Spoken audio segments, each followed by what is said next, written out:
have recognized the Chinese plane. Well, the ship that would go through inside of 12 miles, going through this and passage. So it's less about Chinese claim of sovereignty and more about asserting the land freedom of navigation, no matter who owns that particular piece of area. We're far from the only nation that's interested in South China Sea. All of those with remnants are interested. Are they challenging these islands? Have they sent shipping in there? Have they sent aircraft overhead or alongside? The United States is the only nation that has a investigation program and actually can test excessive planes with its military warships and aircraft. And by the way, I should think that these spot ops that you're going to see happen in the future with aircraft as well. And that's critical. Because now we're flying potentially inside of what I would call the national airspace. It's international airspace. I just want to Very few nations even diplomatically so the border concealed the conflict. They have that's true. The United States has not ratified the Law Sea Convention, but it has, as a matter of policy, considered reflective of customary national law. And so we uphold the law of sea. The Navy, we look to it as the guiding source. The South China Sea is one of the largest seas. An enormous all the world's trade also to the South China Sea. What about our close German allies? Have they challenged you in serving their authority? They have not officially challenged the assertion diplomatically, but certainly not with military operations. I can tell you informally, I've talked with senior military officers, several nations that are in agreement that the United States should not do that in operations. They recognize they have to do it as well. But there's been no formal policy council doing it. Do you see this as a foreign policy challenge? I do. This area of the world that you pointed out, it's significant with respect to trade and our relationship with China is probably one of the most defining aspects of the next Those nations around South China Sea are going to be looking to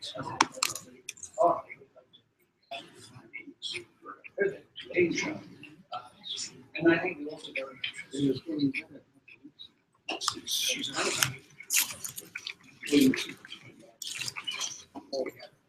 may not. Is that an important part of this? I think it's critical. Right now, there's a discussion in China and the United States are arguably supporting other nations in the region. And many of those nations feel that we can cooperate line balancing between both nations.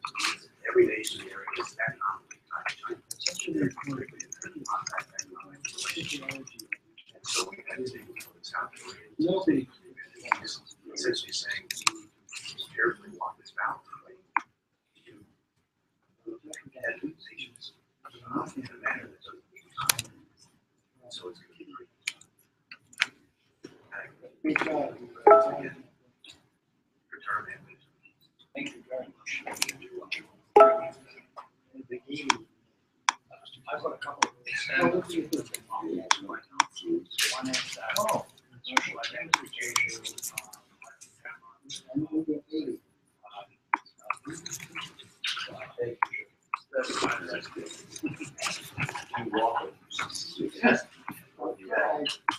going to keep it on now.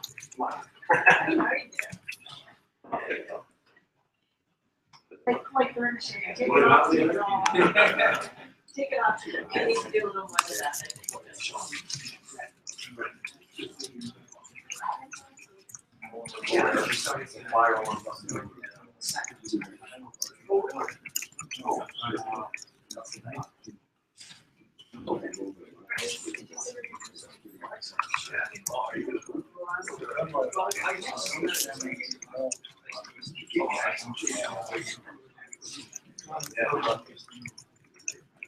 We hold the station identification primarily for the benefit of our listeners on Sirius XM Radio, channel 124, Sulutions channel. House Chronicle today comes through from Boston, where we are covering the meeting of the Boston global forum dealing with the issue of Chinese incursions into the South China Sea, building there along the islands. This program can also be seen on television stations of Voice of America worldwide and can be seen on 200 American television screens.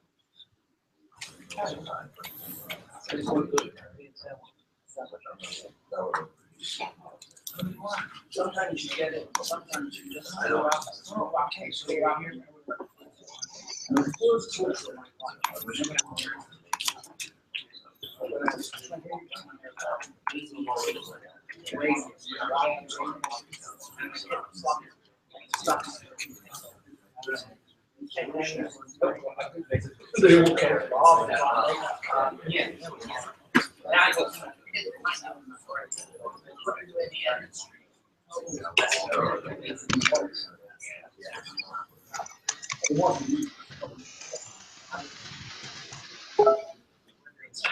Oh, I know.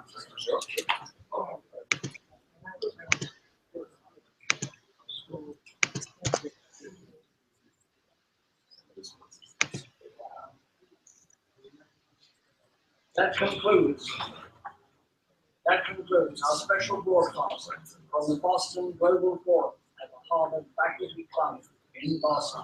We will be back on the same station next week. You can see this program, others that you see. Read my columns at wh.com. I'm putting it there. Just.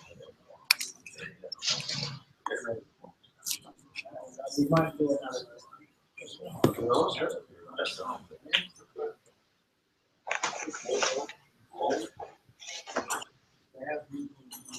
Well, I know what I'm saying.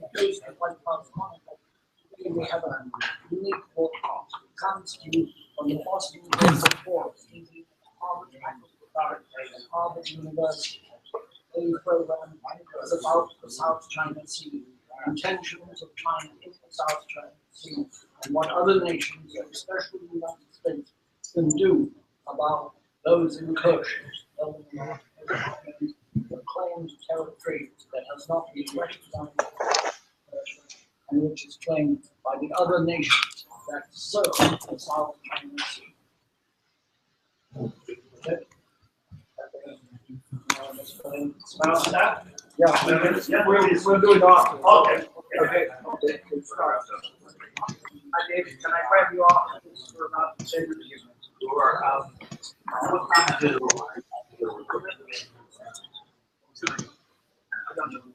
I'll put you on the home, really fast. Thanks. Now, what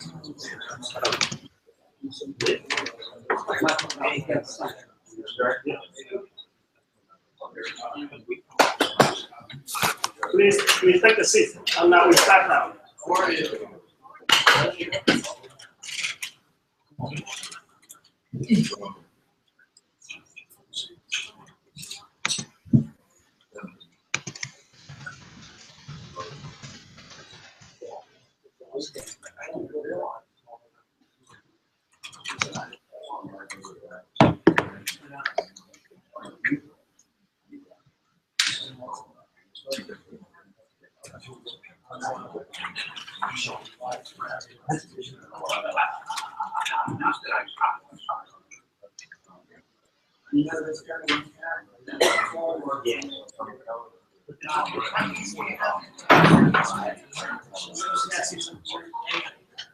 the whole war is because of long time.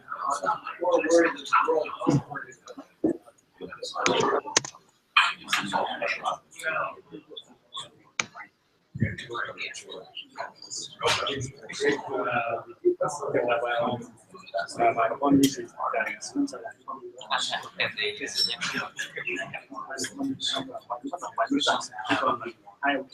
Register online, em thấy register online.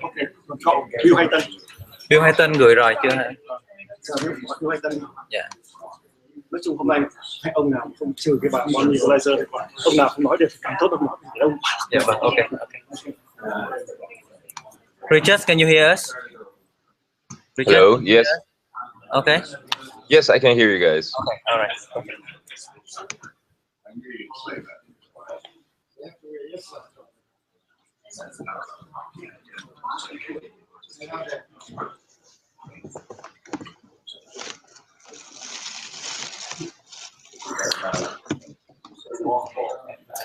Can you see the people in the room?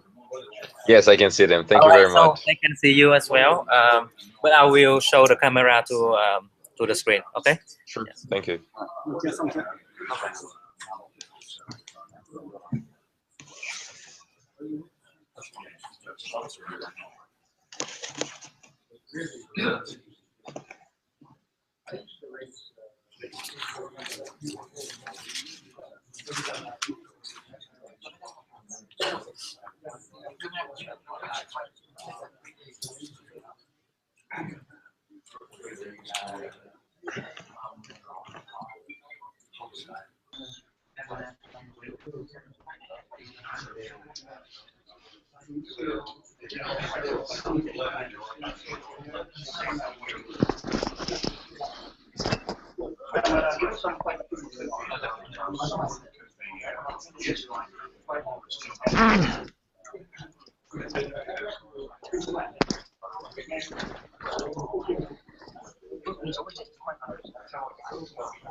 Hi, Bill. Can you hear us?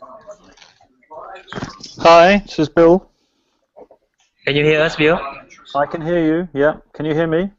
All right, sure. Yeah, we can hear you, but if you can, it's a bit soft. It's a bit soft. Okay. I'll see what I All can right, do. it's better now. It's better now. I can hear you now. Better? It's great. Good. Okay. Is that Richard? Hi, Bill. Good morning. Oh, it's already midnight, I suppose. It's 9:30. Yeah, but I guess it's quite early for you. Yes.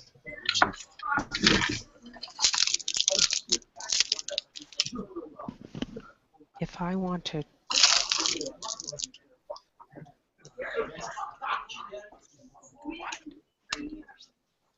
I don't think that I don't think I'm going to be able to find my, what are you doing? Okay, is it muted?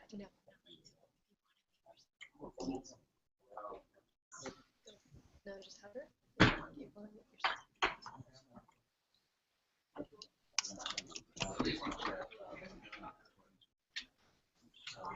Good afternoon.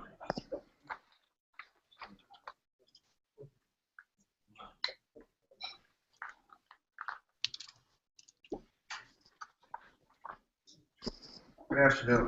Welcome, everybody, here at the Harvard Faculty Club this afternoon in Cambridge, Massachusetts, for another in what is a series of online international conferences that Boston Global Forum has been conducting over the past 3 years.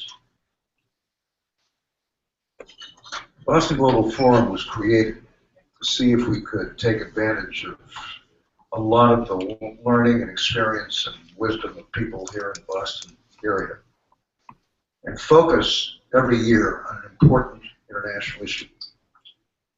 We began on the subject of occupational safety and health standards after the disasters in Bangladesh. And I'd like to think that we contributed to the dialogue, which has significantly improved that situation. And then we turn to the very difficult and very important question of how to create a framework for peace and security in the Pacific. And that has been our subject for the past several months.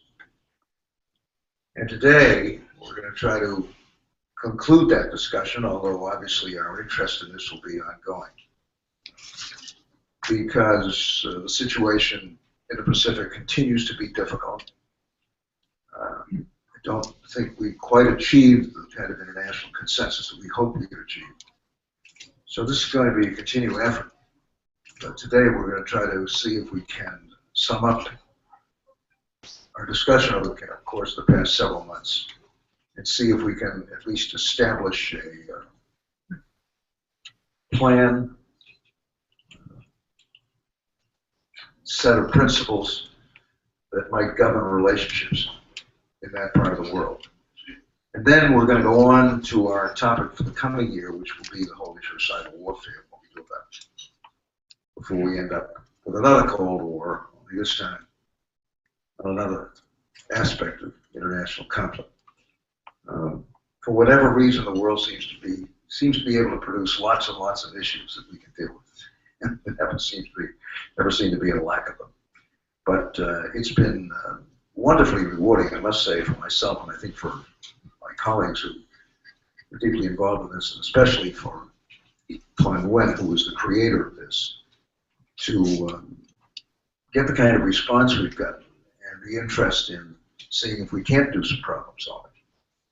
And so this afternoon, for the next couple of hours, we're going to see if we can wrap up our discussion on the question of the framework for peace and security in the Pacific with the help of some very, very good people, and at least set the stage for what we hope will be some serious action on the international front in a collaborative way to deal with this problem and minimize the conflict and maximize the kind of collaboration that we want to have. So with that, we're going to begin with David Sanger, the chief Washington correspondent of the New York Times, who spends a little bit of his time up here in Cambridge at the Belfer Center, and ask him to kick things off, and then we're going to have ourselves a good lively discussion for the next couple of hours. David?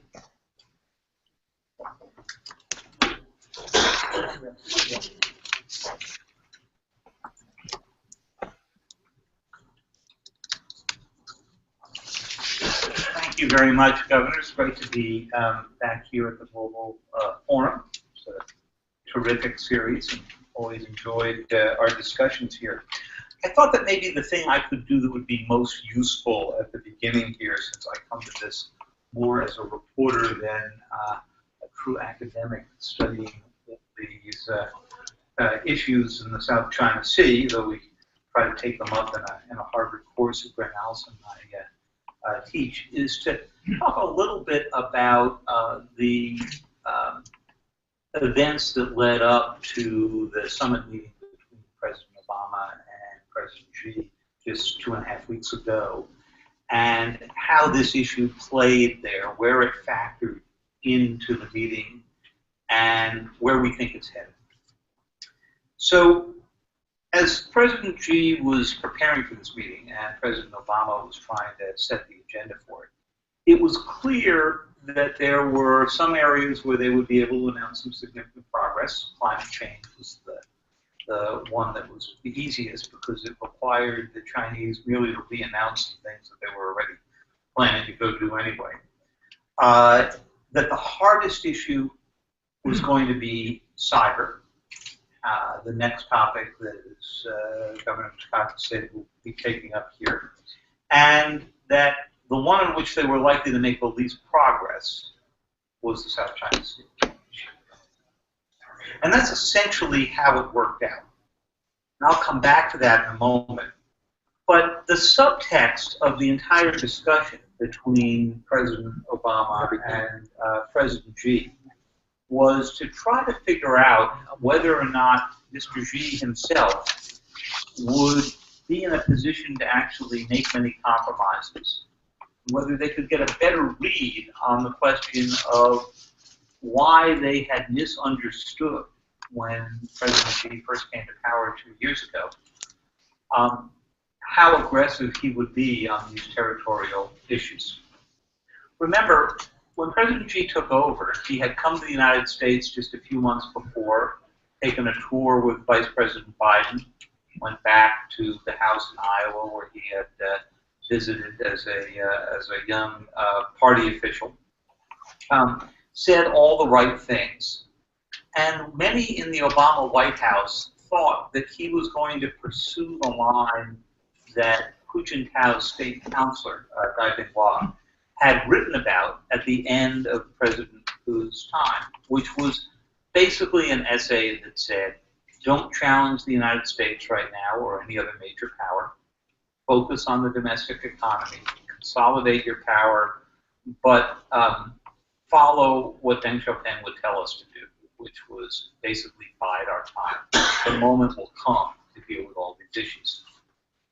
And most of the intelligence reports that were floating around to the White House, the State Department, the Defense Department, strongly seemed to suggest that the United States thought Xi would do exactly that. And they had it wrong. They got right that Xi Jinping wanted to go deal with corruption, with consolidating his power. They got wrong the risk-taker side of Xi. And so what did we see happen? We saw a huge rise in the cyber attacks, which were going on anyway. And then we also saw a significant rise in the activity in the South China Sea, including the building of the islands. You've got the pictures there for. They're not really islands, I guess I would say, building military facilities on half-submerged reefs. The president decided to try to deal with cyber first, and that didn't go anywhere at his first meetings with President Xi, which were Sunnylands. And in the area of the territorial challenges, the first thing that the president had to go face was the declaration of the air defense identification zone that the Chinese had declared over a very broad area. And the U.S. response to that was to immediately send some B-52s right through the middle of the zone in order to make the point that the U.S. didn't recognize this. But with the islands, they've been much more cautious. There have been a number of naval activities around this new construction, but nothing that went inside the 12-mile limit that the Chinese declared, because the Chinese, of course, are playing the game of saying that this is truly their territory, and therefore they've got 12 miles around it. The Navy and the new head of PACOM, Admiral Harry Harris, pressed very hard internally to send one of those missions within 12 miles prior to the Xi visit. And this was rejected by the White House for fear that it would poison the atmosphere of the visit and force the Chinese to take some kind of harder line than they thought was necessary. All of the indications we have now is that that mission to go inside the 12-mile area or within 12 miles of these reefs is likely to happen in the next few weeks now that the visit is over. That Admiral Harris won his point, he just didn't win his timing. Now, the bigger question is the one that Bob Gates used to put so wonderfully whenever some kind of major project was proposed for the military, where he used to say that the three words least asked in Washington are, and then what? And the interesting question for the Navy right now, as they get ready to go inside these limits, is the and then what question. Because it's not at all clear to us at this point how the Chinese are going to respond. The betting is that the Chinese will harass and follow these ships, but won't do anything that is overtly hostile. But it is a big game of chicken, because the Chinese have looked at President Obama and calculated, quite rightly, that we're not going to risk a military conflict for a group of reefs that until 2 years ago were largely of interest for fishing purposes.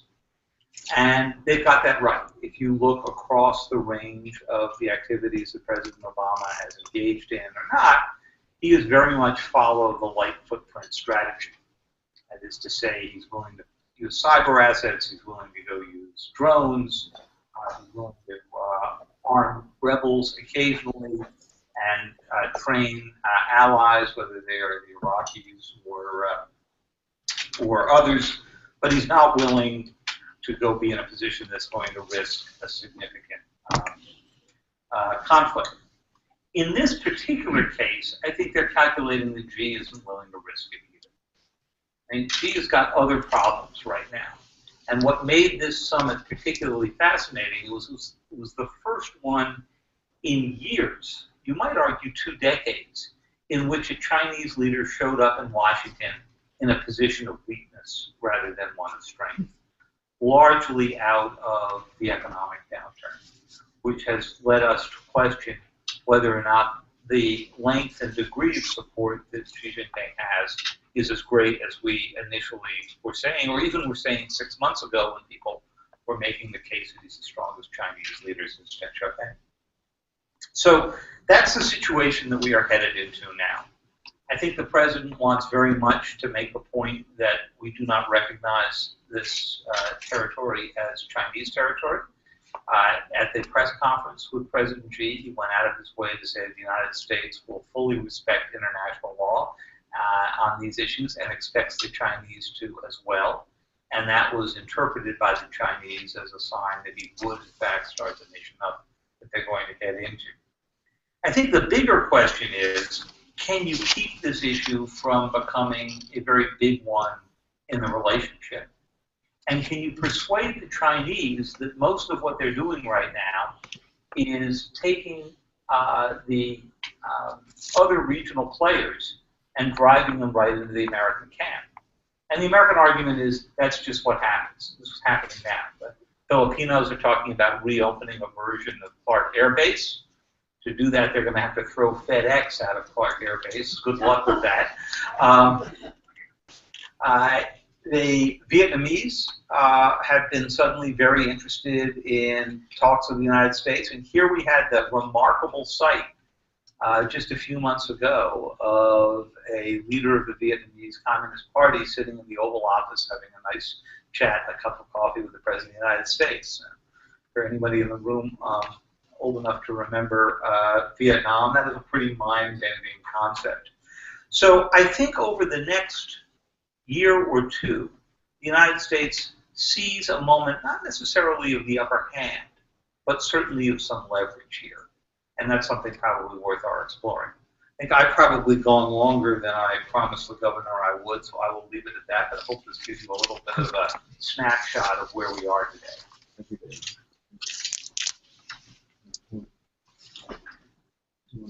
Bill, can you hear me? Can you unmute your microphone? It's your turn now. Yes. Can you speak something? I'm ready to speak. Have you got the presentation? You can actually play the presentation on your desktop and share it on. You want to take that risk? Okay, we'll give it a go. Let's Governor speak first. So. Okay. Bill Hayden from London. One, is that correct? Okay. That's good. Run Bill, talk to us. All right. Hi there. Thank you very much, Governor. Thank you very much to Ong Tuan for the invitation. I'm on a possibly ropey internet connection, so let's hope the force is with us. I will attempt to just launch a PowerPoint presentation. I thought it might be played from there, but if you want me to play it from here, then I'll do it from here. 1 second.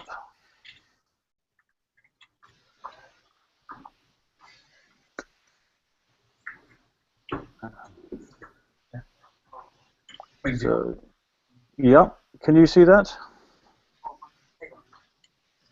Right. If I put that on my let me show the PowerPoint for you on here. Okay, you just speak and then I think it'll be a bit easier. Yeah. Okay. Yep. Okay. So people have spoken about what China has been doing in the South China Sea recently in the last 2 years as a fait accompli. So my question is, what has China accomplished in the last 2 years? And I think the significance of China's island building lies less in what it has done so far than what it might be about to do. I think it's worth remembering that even though China has been dredging and building since September 2013, it hasn't occupied any new territory. 6 of the 7 recently built islands lie on reefs that China settled in 1988, and the seventh, Mischief Reef, was occupied in 1994. So the question is, what will China do next? Do we have the slides up? I'll just check. Hello? Yes, Do we the have slide up, the slide up. Yeah, do you Yes, have the that's one the that says current concerns? Which phase are you at now? Current concerns. Current concern. Okay, yes. Yes. Okay. So in my view, concern should focus on three areas of sea: the Vanguard Bank off the Vietnamese coast, the Reed Bank or Recto Bank off the Philippines coast, and around the Luconia Shoals and the James Shoal off the Malaysian coast. All three have significant oil and gas potential. That's not to say that hydrocarbons are the sole reason for China's island building. There are many motivations reflecting China's many security interests and its many internal lobbies. Next slide, please. Back in April, the Chinese Foreign Ministry spokesperson provided a list of these motivations. It was a long list, perhaps to camouflage the most important items: territorial defense, including the assertion of sovereignty for its own sake, and maritime rights, the harvesting of mineral resources and fish around the islands. In contrast to those such as, for example, the Australian analyst Hugh White, who argue that the South China Sea confrontation is all about a clever plan to ensnare the US into very difficult commitments with its allies and partners and then to break those commitments, I concluded that in the Chinese worldview, and I disagree with this, but in the Chinese worldview, the island building is a defensive move. However, I would argue that that worldview is founded upon a strong, though very misplaced, sense of historical entitlement. China may not yet be a great power, but it's already acquiring great power autism. Next slide, please. So ever since Deng Xiaoping ordered the creation of China's first special economic zone in Shenzhen in 1980, national prosperity has depended upon an arc of cities around the country's coast. The Communist Party leadership fears intervention against these cities and ports by the United States, either as a direct move against its rule or perhaps within the context of a Taiwan crisis.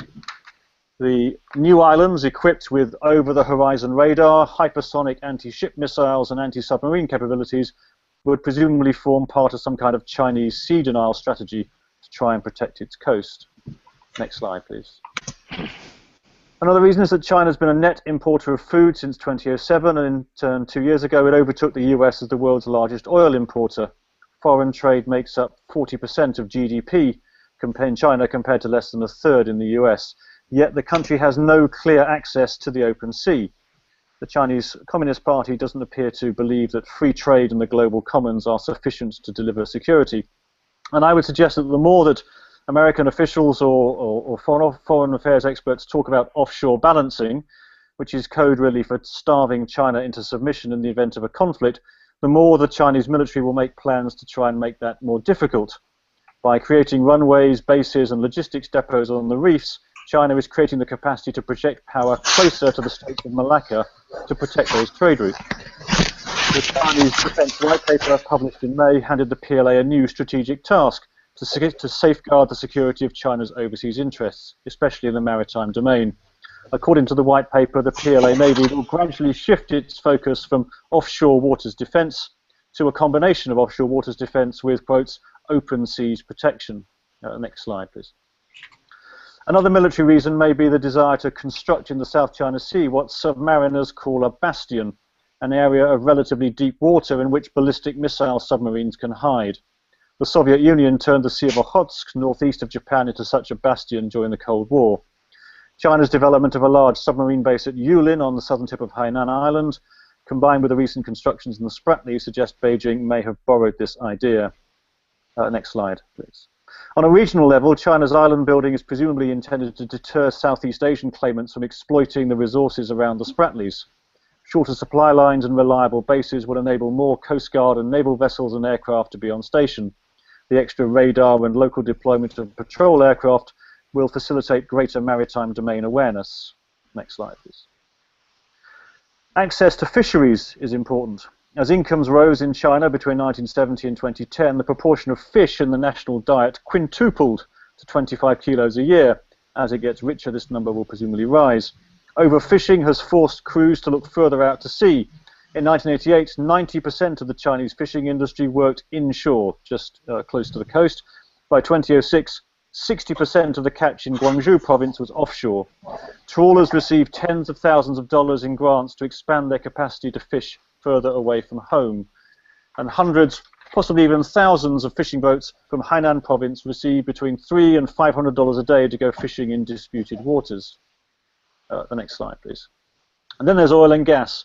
Vietnam claims the Vanguard Bank and leased the hydrocarbon rights to Talisman, formerly of Canada, now part of Repsol. But in July 2014, the Chinese rights to sail into the same part of the sea were sold to Bright Oil, a Hong Kong-based company with strong connections to the Chinese political establishment. It's possible that this could be a prelude to renewed efforts by China to drill there once the supporting military and Coast Guard infrastructure is in place in the Spratlys. Next slide, please. Malaysia already has active oil production operations around the Luconia Shoals within its claimed exclusive economic zone off the coast of Borneo.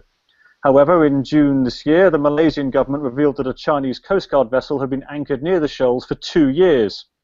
China is also thought to regard the James Shoal area even closer to the Malaysian coast as also oil-rich. Next one. A tragicomic translation error in the 1930s resulted in Chinese schoolchildren being taught to this day that the James Shoal is the country's southernmost territory.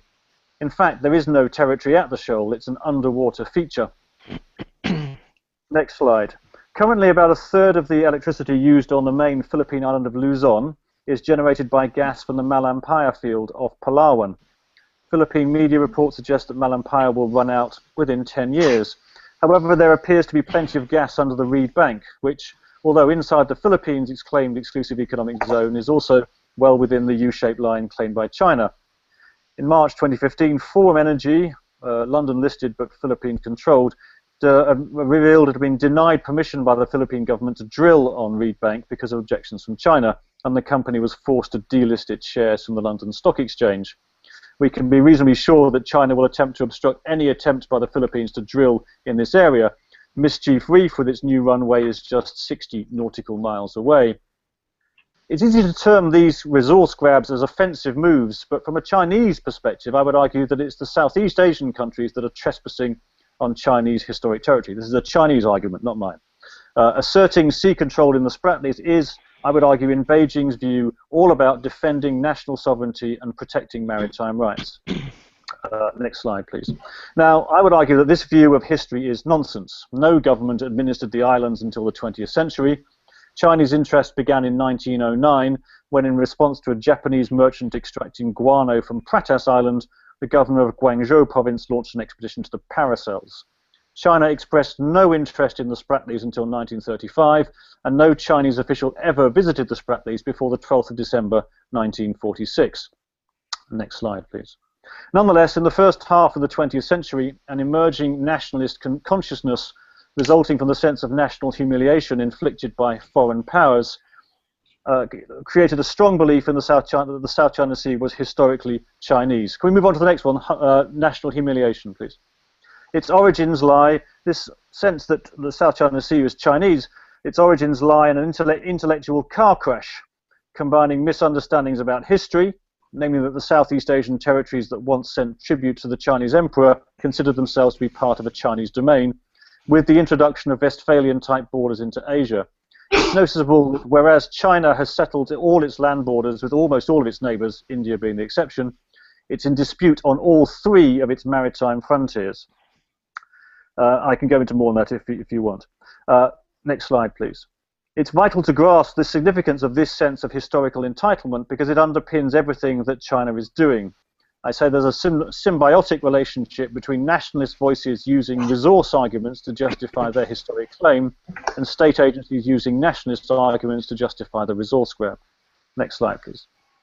China, both the ROC and the PRC, advanced a claim and then a physical presence over the Spratly Islands as their knowledge and capabilities grew in the 20th century. It's been a slow and fitful advance, but it has been consistent. I don't believe it will end until China occupies every land feature in the sea and controls the sea spaces in between. When China talks about negotiating with rival claimants, it's hard to believe it means anything other than ultimately persuading those rivals to abandon their position. Although people remember Deng's shelve disputes pursue joint development dictum, they always forget that the first part of those that dictum was "sovereignty is ours." Next slide, please. It's not over yet, is the slide. It's not over yet. I think it's game on. China remains a minority shareholder in the Spratlys. Vietnam occupies more than half the features, and so far, China hasn't used force to evict any of the other claimants from their possessions in the Spratlys. People will say, what about Johnson Reef? But Johnson Reef in 1988, forces from China and Vietnam landed simultaneously, more or less, on the same feature and had a fist fight, which eventually turned into a gun battle, killing 64 Vietnamese. I would say the same is true on Scarborough Shoal. The Chinese haven't evicted any Philippine forces from the feature, closed off access. Just closed off access. It's a technical point, perhaps, but I think that it is significant. We need to unpack the Chinese term active defense here. In the South China Sea, it has come to mean waiting for a pretext to take offensive action. As I heard Major General Chen Zhou explain last year, win by striking only after the enemy has struck. Final slide, please, the one that says UNCLOS solution. But by sticking to its U-shaped line claim, despite the case being brought by the Philippines at the Permanent Court of Arbitration in The Hague, China is heading for direct conflict with the current norms of international law. It's not hard to see why it rejects a solution based upon UNCLOS. It would lose any hope of access to wide areas of sea. China would prefer an imaginative interpretation of customary international law that would recognize an historic claim to all the waters inside the U-shaped line. It seems Beijing no longer regards UNCLOS as a neutral arbiter of disputes, but rather as a partisan weapon being wielded to sever China from its historic rights.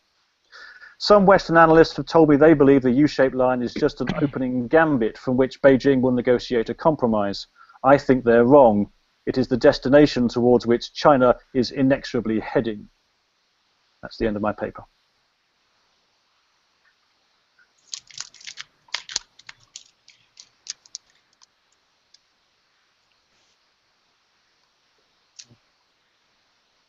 That's the end.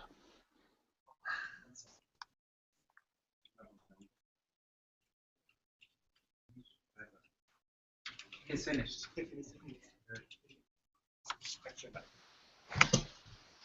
Well, thank you very much. We're really pleased to have the Consul General, Japanese Consul General, here in Boston with us. He's having a dinner at his house tonight. Swan and I and Kitty are going to be there, so we're going to let him go a little earlier so we can prepare for all of this. So, Consul General, come and join us.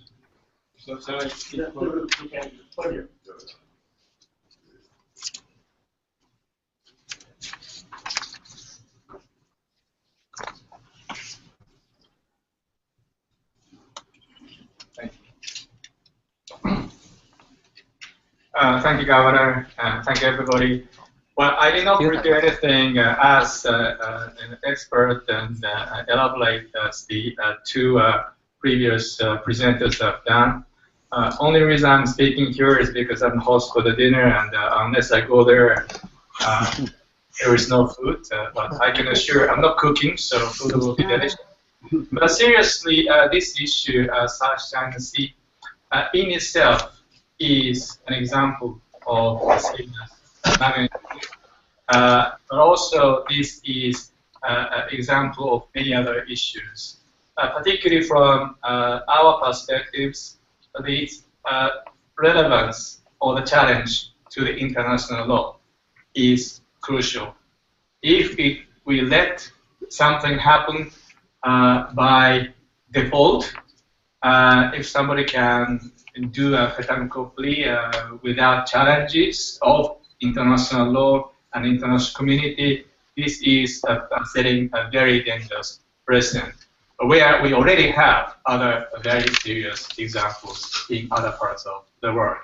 So we, including our Prime Minister and our government, are very much in support of all of us working together. Impress upon the importance of treating this issue, UNCLOS and other international law bases. This is, some people say, is a weak argument because we cannot force one party to go along that way. But we hope we will mount more of collaboration so that we will be effective on that. And for that to happen, we need to see collaborators within China. We hope that the people in China could realize there are better way of dealing with their desires, including favorable international environment, resources issues.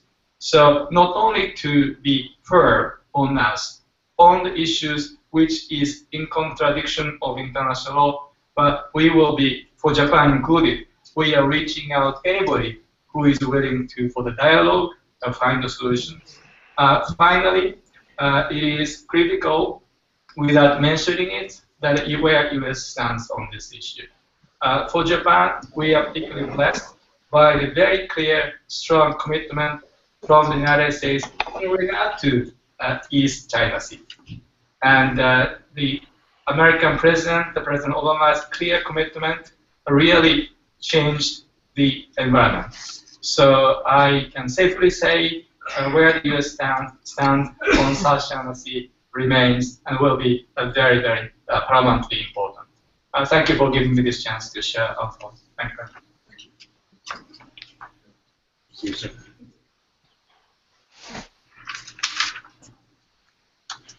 Thanks, Mr. Himeno, very much. We look forward to seeing you later on this evening.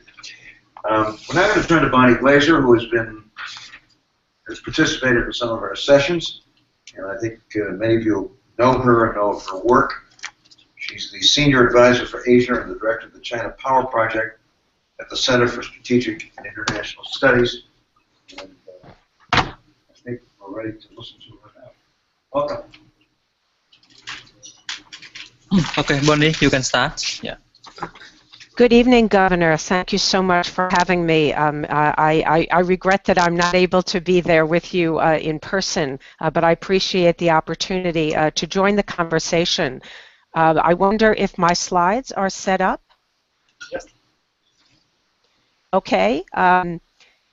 Give me a second.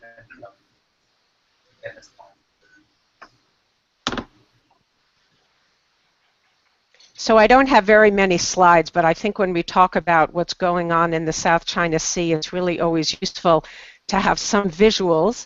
As many of you know, we've been running a project here at CSIS called the Asia Maritime Transparency Initiative, and we've been partnering with Digital Globe to obtain satellite imagery and try and track some of the dredging and construction that has been taking place in the Spratly Islands. So I don't know if my slides are up, but the first, yep. There's some issue with the slide. Can you? Is it okay if we just speak without them? I'll show them and give it to the participant later. Okay, so we'll skip the slides. Okay, so what you can imagine is 5 slides that are fading, showing you what it looked like as a very pristine small land feature at Fiery Cross, and then gradually over a 1.5-year period evolving to what we have today on Fiery Cross, which of course is 3,000 acres altogether in the Spratlys, but this particular island has the most buildup we've seen anywhere. Lots of things like cement factories, potentially what looked like radars. When I was on a panel with Admiral Harry Harris at the Aspen Security Forum in July, he said that he has seen hangars there for tactical aircraft. They have better resolution than we get. We haven't been able to see that yet. There is a very long runway. We now see that there are runways that are being built on Subi and Mischief Reefs as well. So there's yes? So you can refer to them now. Yeah. Oh, okay. Okay. So what you can do is just go through the first series of, if you go to the next, I guess, yeah, and if you click on that slide several times, it should, if it's working properly. I'm not very technically inclined, but you can see that it will roll through and show. I'm getting feedback on my ear, guys. Yes, it's went through. To eliminate that? Yes. Okay, because I'm hearing myself talk. You can see your slide too. Okay, but I can see the slides, but I'm also hearing myself talk, and that's it's a little bit disconcerting. I don't know if you can get rid of that. Maybe not. Okay. Okay, I think it stopped. So let me just go on and say, of course, the United States has proposed that there is a halt to land reclamation, construction, and militarization. And the Chinese have repeatedly said what they are doing is legal, justifiable, and reasonable. David Sanger talked a little bit about Xi Jinping's visit, his conversations with President Obama. I understand there was no progress made on this issue. Xi Jinping at the press conference did say that China is committed to maintaining peace and stability in the South China Sea, managing differences and disputes through dialogue, upholding freedom of navigation and overflight, and exploring ways to achieve mutual benefit through cooperation. And then he quite surprisingly, I think to everybody, said China does not intend to pursue militarization. This was not said privately in the discussions with the president, as I understand it, either in the Oval Office or at Blair House. But Xi Jinping provided no definition for the term militarization, and I suspect that the United States and China really do have different understandings. But I do think that Xi Jinping's statement provides a possible opening to explore ways to lower tensions through possible limits on the use of land features by all the claimants. And I'll talk a little bit about that in a minute. A few other just recent developments that I think are worth highlighting. Often below the radar screen, there are constant episodes of bullying and intimidation by China in various waters in the South China Sea. And indeed, just 2 weeks ago, a Chinese vessel rammed and sank a Vietnamese fishing boat. And the reports that I've read in the Vietnamese press claim that the Chinese crew were using knives, threatening 6 Vietnamese fishermen, and seized a very large 2-ton catch of fish. So these kinds of things are going on all the time as well. So if we go on to the next slide, which says, why should we care? For those of you who pay attention to this issue, of course, this is not new information. 8 of the world's 10 busiest container ports are in the Asia-Pacific region, and 5.3 trillion of trade, which is 30% of the world's maritime trade, goes through the South China Sea annually. And then if you scroll to the next slide, I think there's a slide on the major trade routes, just to show you how important the South China Sea is in the very major trade routes that come from Africa through the Strait of Malacca and Lombok, and all the way through up to Japan, Korea, and of course to China. And then there's a slide on the LNG flows and some of the pathways that they take, which I'm sure you're all familiar with. So ambiguity remains essentially, I believe, a major source of instability in the South China Sea. And I think a big question that I have and many people still have is, what is China's desired end state in the South China Sea? And we really don't know the answer to this. Does Beijing seek to just strengthen its bargaining position for an eventual negotiated outcome in which China accepts the presence of all the claimants on the land features they now occupy, and accepts all the provisions of UNCLOS, maybe drops any historic rights claim over waters in the South China Sea, accepts rules within a code of conduct, and agrees to share the South China Sea and its resources? That's one possible scenario.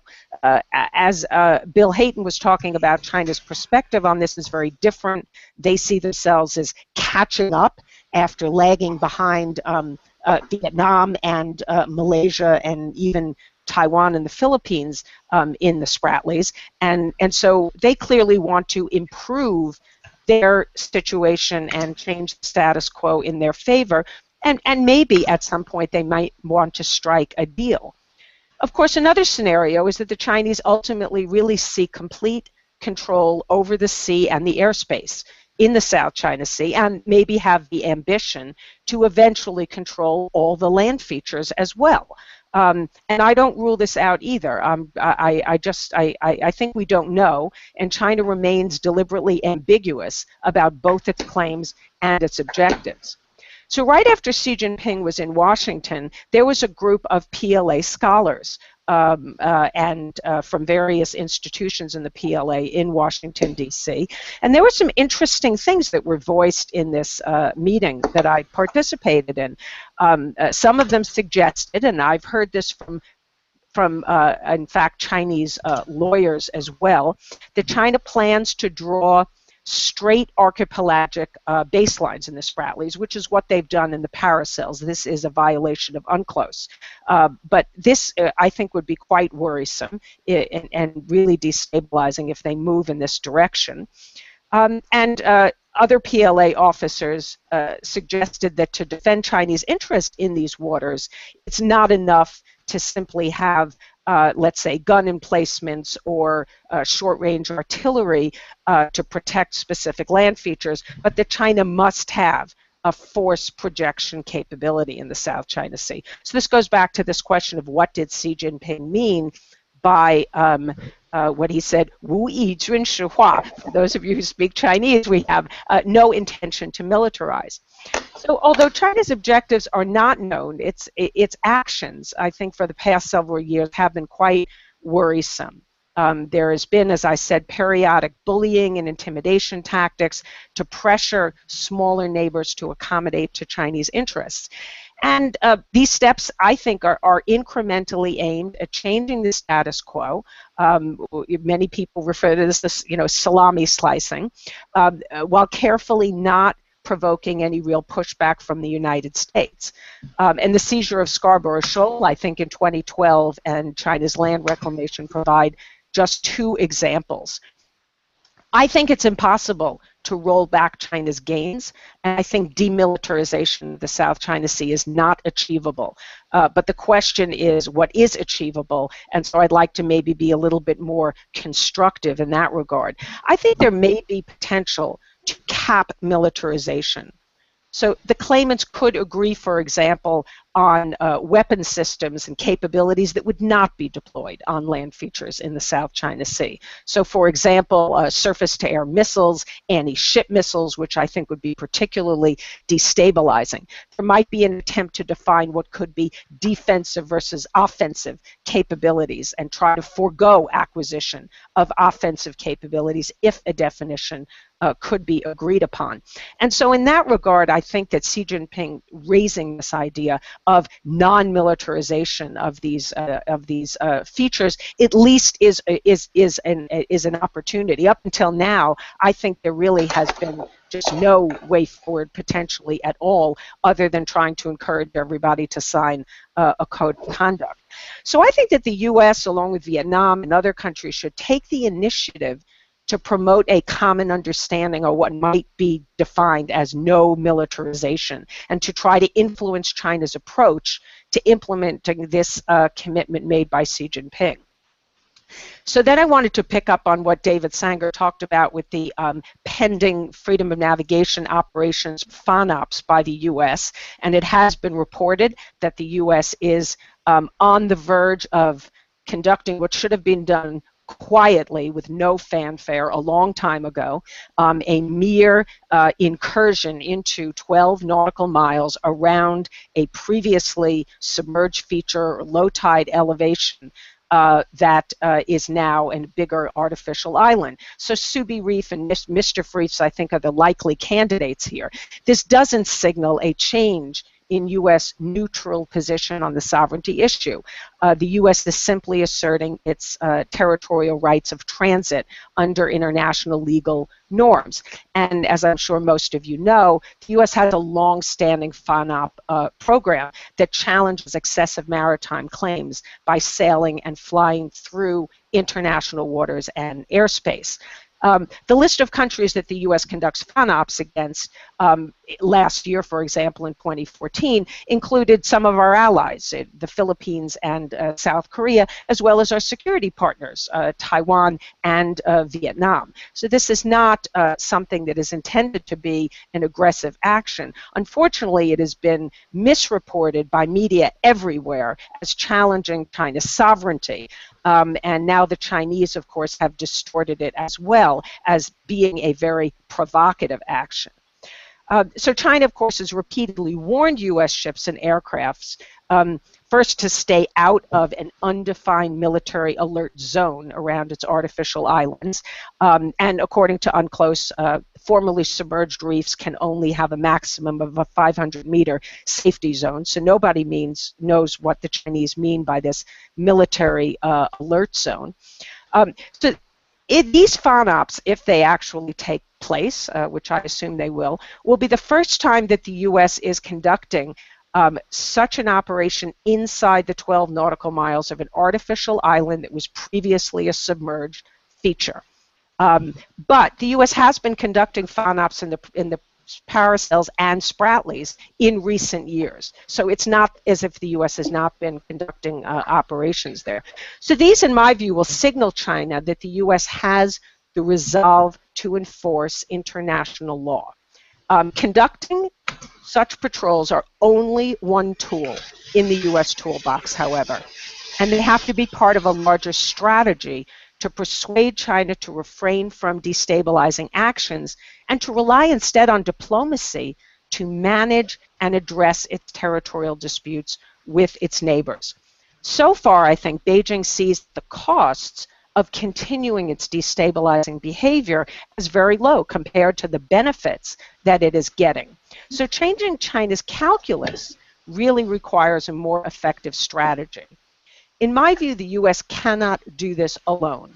The other claimants, along with neighbors who have interests in the South China Sea, should work together to shape Chinese decision-making. So, for example, willing members of ASEAN should draft a code of conduct and work to convince other members to sign it. And even if unsuccessful, the process would put pressure on China to engage more seriously in COC negotiations. I think the Philippines needs to move to implement the EDCO, or Enhanced Defense Cooperation Agreement, so that U.S. troops can have access to local military bases. I think that's an important part of this strategy as well. And I personally would like to see Australia and Japan conducting FONOPs in the South China Sea as well, although not necessarily jointly with the United States, but unilaterally. If the arbitral tribunal that is considering the Philippines case finds jurisdiction on at least one of the arguments put forward by Manila, then I think like-minded countries really need to step up efforts to create some positive outcomes, including consequences if China ignores an eventual ruling against it. Now, the South China Sea, of course, is not inherently a U.S.-China issue, which is one of the reasons why other countries really need to step up here. But it does involve U.S. interests as well as international laws and norms. And the U.S. seeks to ensure that China rises peacefully and in a way that strengthens rather than undermines the prevailing international system. The South China Sea, in my view, it's a test case, and it's seen as such by many nations inside and outside the region. So Chinese actions in the South China Sea are challenging U.S. interests in regional peace and stability in several different ways. They pose a challenge to international law. They pose a potential threat to U.S. military access and maneuverability in those waters in a crisis. They pose a test to U.S. credibility as a key provider of peace and security in the region. And for all these reasons, it is essential that a more effective multilateral strategy be developed to impose costs and to deter further destabilizing Chinese behavior, as well as provide reassurance to allies and friends in the region. The goal of such a strategy, let me say in closing, should be to persuade, again, I want to emphasize, persuade Beijing to use diplomatic means to manage its territorial disputes.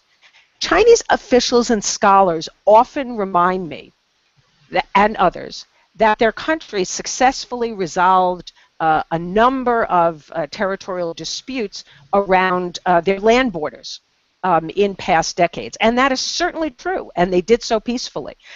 But people who raise this fail to mention that Beijing's principle for addressing disputes back then with their neighbors was, in Chinese, hu liang hu rang, which means mutual understanding and mutual accommodation or compromise. China should be encouraged, in my view, to return to this principle in handling the disputes in the South China Sea. Thank you very much.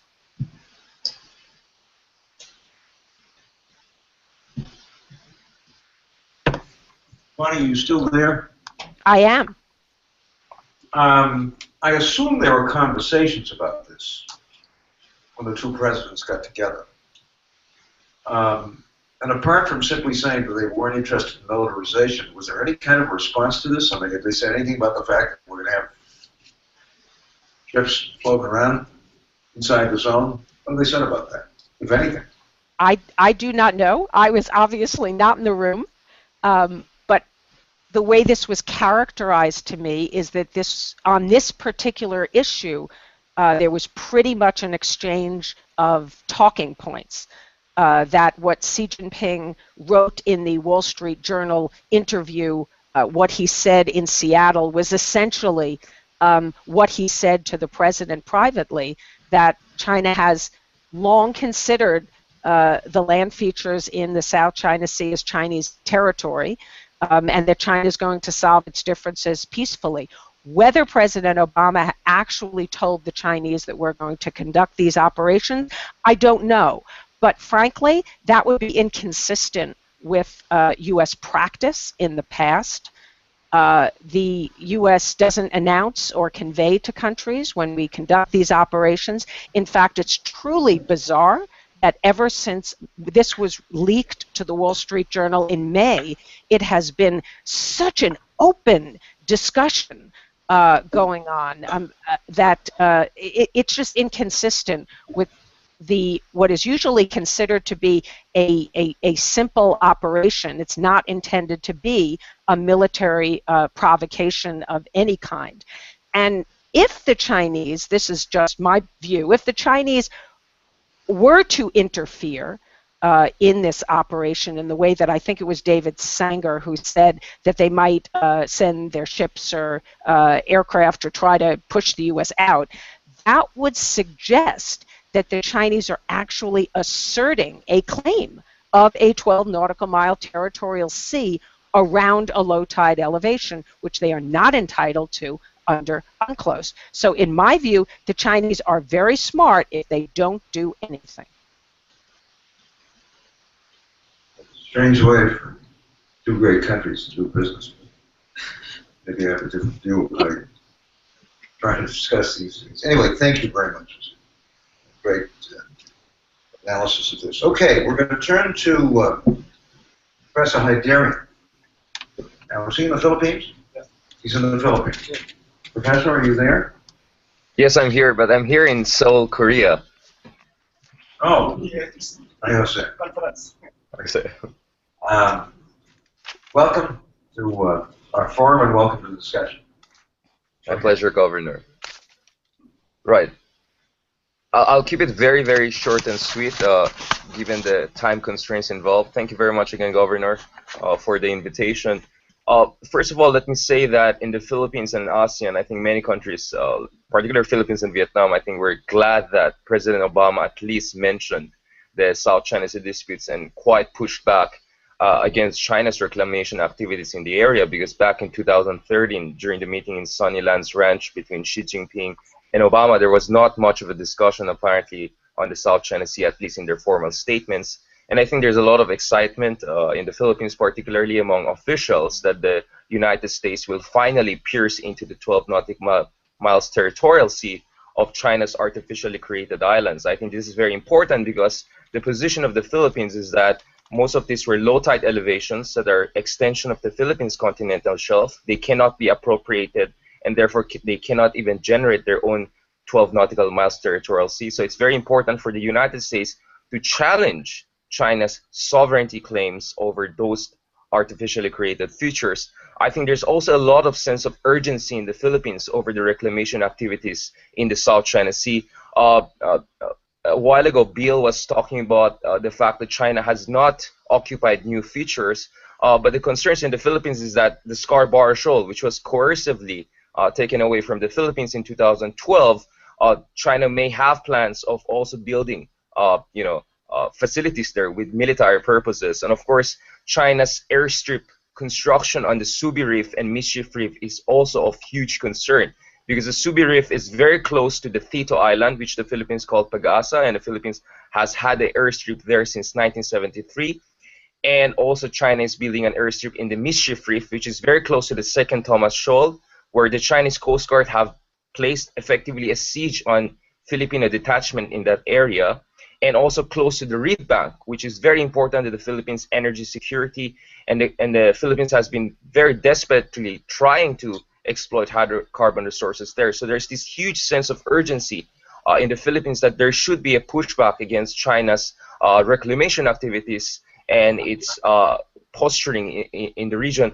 To be honest, I think in the Philippines there's also a lot of frustration with the slowness of the ASEAN's ability to come up with a code of conduct. A lot of us have been proposing that at least Philippines, Vietnam, and Malaysia should develop a code of conduct first before foisting it upon China or trying to socialize China to sign up to that. For me personally, what is very disconcerting is that while Vietnam and China have developed at least 3 different hotlines, Japan and China have been also engaged in confidence-building measures, and as Bonnie Glasser has excellently also covered, the United States and China have also been negotiating queues and other forms of confidence-building measures. The Philippines and China have not yet negotiated any significant confidence-building measure, or there are no functional hotlines between the two countries. So as the South China Sea becomes more and more congested, the risk for accidental clashes goes higher, and the fact that the Philippines and China do not have any kind of communication channels in terms of confidence building,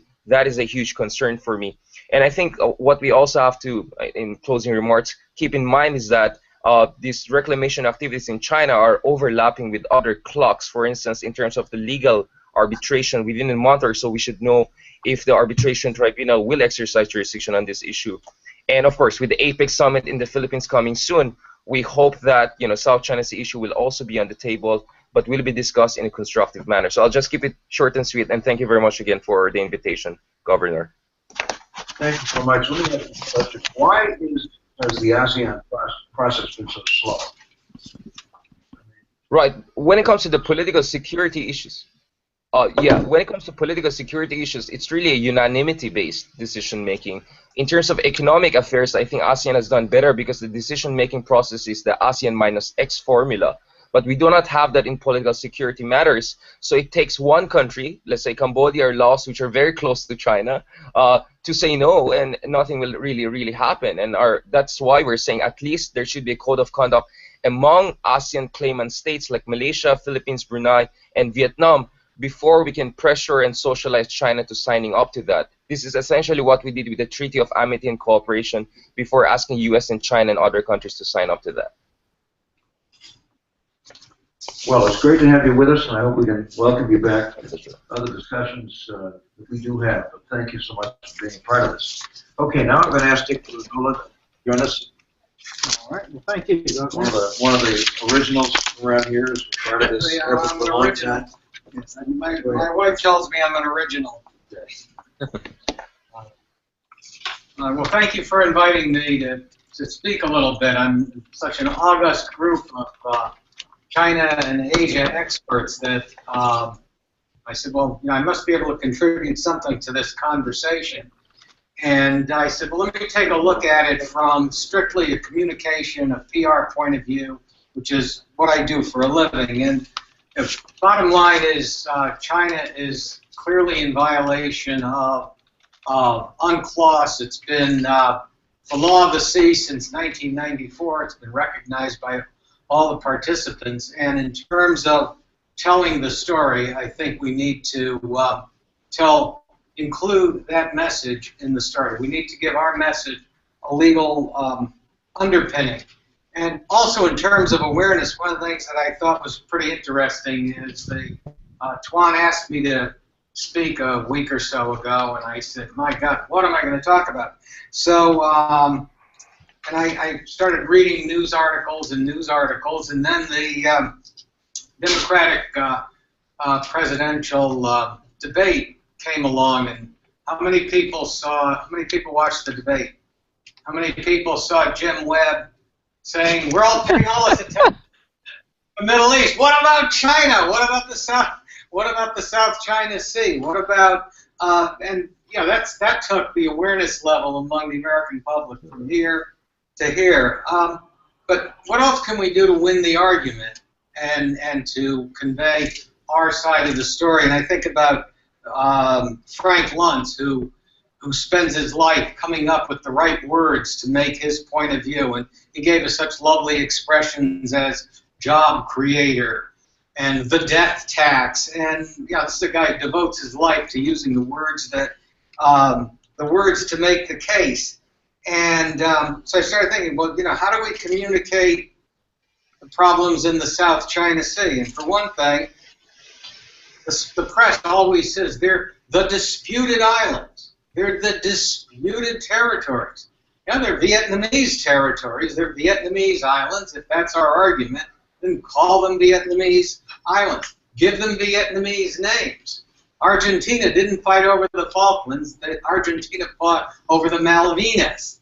And when we talk about China expanding reefs and expanding atolls that are underwater, we're almost mitigating what China is doing, which is really blocking channels of navigation. So just because blocking a channel of navigation is attached to something that's under the sea at high tide, you're basically piling rocks where ships need to go.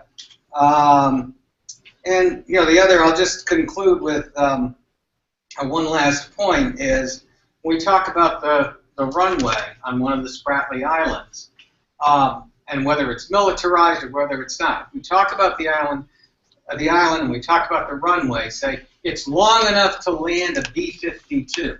No one knows what the Chinese counterpart is of a B-52, but everybody knows that a B-52, especially people of our age, know that a B-52 has a denotative and a connotative message that means big-time war. So underscore the message with the words that will make our point, and be harsh, be tough, but I think by doing so, we make our point, and it's anyway. Tuan's looking at me like I should, like I've done my 2 minutes. So thank you.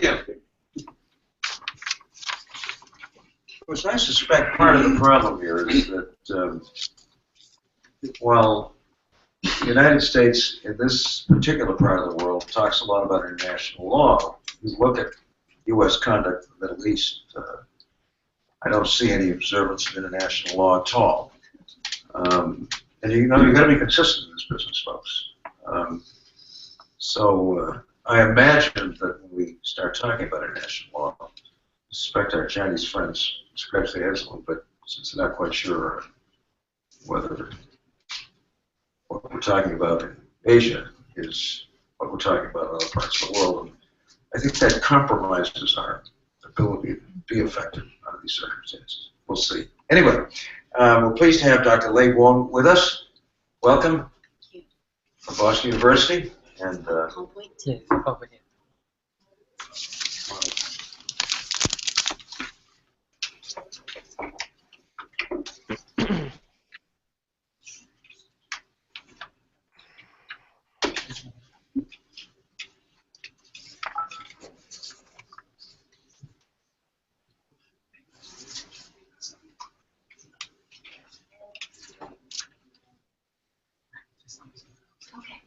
Thank you so much for inviting me over, and I'll keep it pretty short. So last time when I was here, I talked about the importance of public opinion in this case. So, the public opinion in different countries and the international public opinion in general will have a significant impact on the decision-making process in the different countries. And I also talk about that in general, the public still follow traditional news media such as newspapers and television news for information and public and viewpoints about important issues like this case. So we went ahead and conduct some analysis on the news coverage and the public opinion about the South China Sea dispute. So at the stage of the media analysis, we picked 3 countries and their respective newspapers. So we picked China, Philippines, and the United States to see how they covered the case. And then the time frame we used is from 2001, January the 1st, to December the 31st, 2014, a total of 4 years.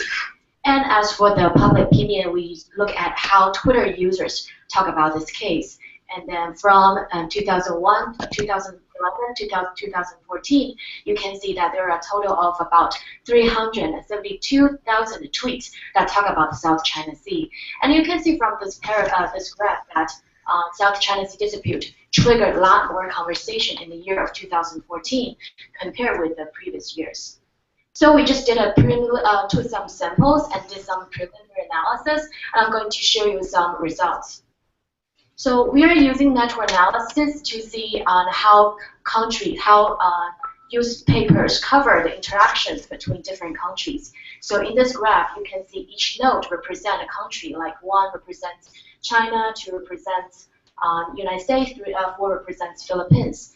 And in China's coverage, the triangular relationships between China, United States, and the Philippines receive the most attention. And there are quite a few articles that talk about interactions between China and Vietnam. And this graph shows you the valence of the relationship.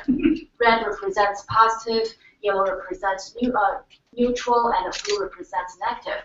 So in China's coverage, there are equivalent amount of coverage, like positive, neutral, and a negative coverage. And actually in China's coverage, China was portrayed as a good neighbor and a country to seek peace, and a country that are willing to talk with the international community. So if you look at the interaction between China and the ASEAN, all of those links are positive. And also if we take a look at the attributes of those links, so you see those different lines, like red represents conflicts, pleas, clashes, yellow represents political dialogues, pink represents economic consequences, green refers to a frame of legal framework, black refers to public sentiment, blue refers to historical legacy. Again, as I mentioned earlier, in China's coverage, China is actively working with ASEAN to resolve the issue peacefully, even using this legal framework. And in China's coverage, China criticized the United States for intervening in the issue. And China also criticized those neighboring countries like Vietnam and the Philippines for their provocative actions to cause conflicts. So that's from the China's perspective. So because I don't have a lot of time, so I'll keep the second part short. So actually, Philippines and the United States, they use a similar discourse to cover this issue, and we can see that you can see that most of the links in the Philippines coverage were negative. So a majority of the news coverage in the Philippines and the United States, they highlighted the conflicts, the clashes of the issue, and they use a lot of strong words to represent China's role. For example, Philippines like incursions, invasions to portray China's acts, and in the United States, like the New York Times and then the Washington Post, they use words like assertive, threatening, bullying, disturbing to present China's role. And then they use words like flexed, China's flexing its muscle, and also they highlighted China's ambition to pursue the economic resources like oil resources, fishing resources in the area, and even applied that China is going to take over the world commercially. So from the standpoint of communication, you can see that I would say that the coverage, especially those Western media organizations, they sort of sensationalize the issue, and they also use a very negative tone to portray China, and that may worsen the situation. And according to our analysis, as for the side of the public, to a large extent, the Twitter conversation followed how the Western media portray the issue. And again, you can see that most of the links are negative. And then rather than talking about the diplomatic means rather than talking about political dialogues and the conversation. The majority of the Twitter users talk about the conflicts, the rising tensions of the issue. So I'll just conclude to say that because of the sensationalizing of the issue of the Western news media, the public also adopt the same discourse to think about the issue, and that's not something that we want to see. So while we are talking about the solutions to resolve the issues peacefully, we also want to take the media's role into consideration. And instead of sensationalizing the issue, a more responsible, objective representation of the issue is something that we want to encourage and call for. Thank you. We're always looking for responsible journalists. I think we'll do the right thing, try to report the news accurately as well. I'm not sure we'll ever get there, but people like David continue to set that standard for us. Okay, so we've had lots of good analysis of what's going on there as best we can determine. Now let's turn to the question of how we avoid armed conflicts. And we're very fortunate to have Professor Sean Hansler with us, somebody with a military background, but also now teaching at U.S. Naval War College, and a native of Rhode Island. Welcome. Nice to have you with us.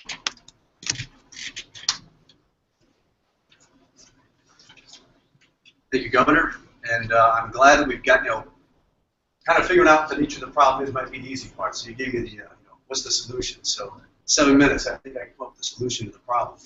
But obviously, the speakers that have gone before me have done an outstanding job, really outlining where we are now.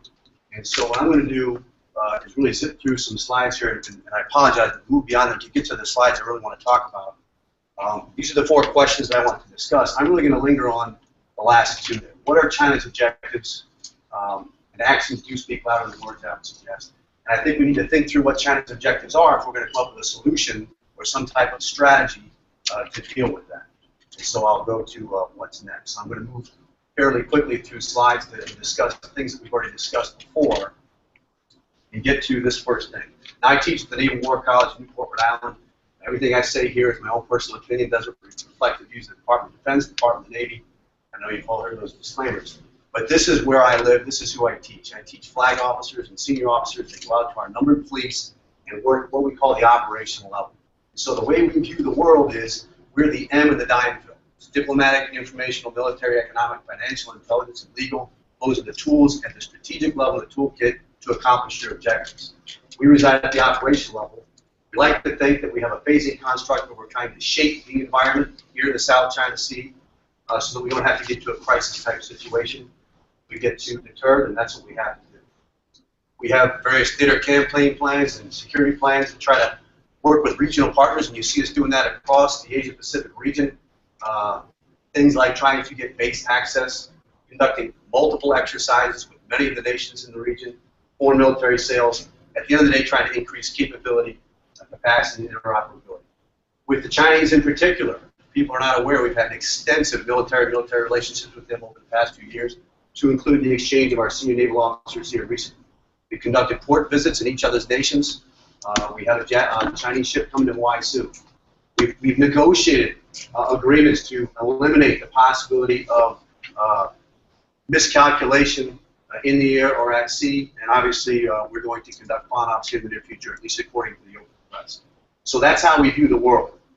The question for the operational level of war, or operational level, is, so what's the strategy? Anything we do has to nest with the strategic strategy. I'll make a provocative argument here. I think Bonnie touched on it. I'm not so sure we have a strategy, or at least a cohesive, synchronized, integrated strategy. So, again, move forward. Actions speak louder than words. What are China's objectives? And I think our second speaker started to get to it. Here are some of the things you're seeing coming out of the press from very senior leadership in China. So these are the words that you hear. No freedom of navigation for warships and airplanes. That's a direct challenge to U.S. Vital interests. And you see down here at the bottom even more provocative statements. It's a slap in the face. We will inflict pain if we have to, and those types of statements. So where does that take us?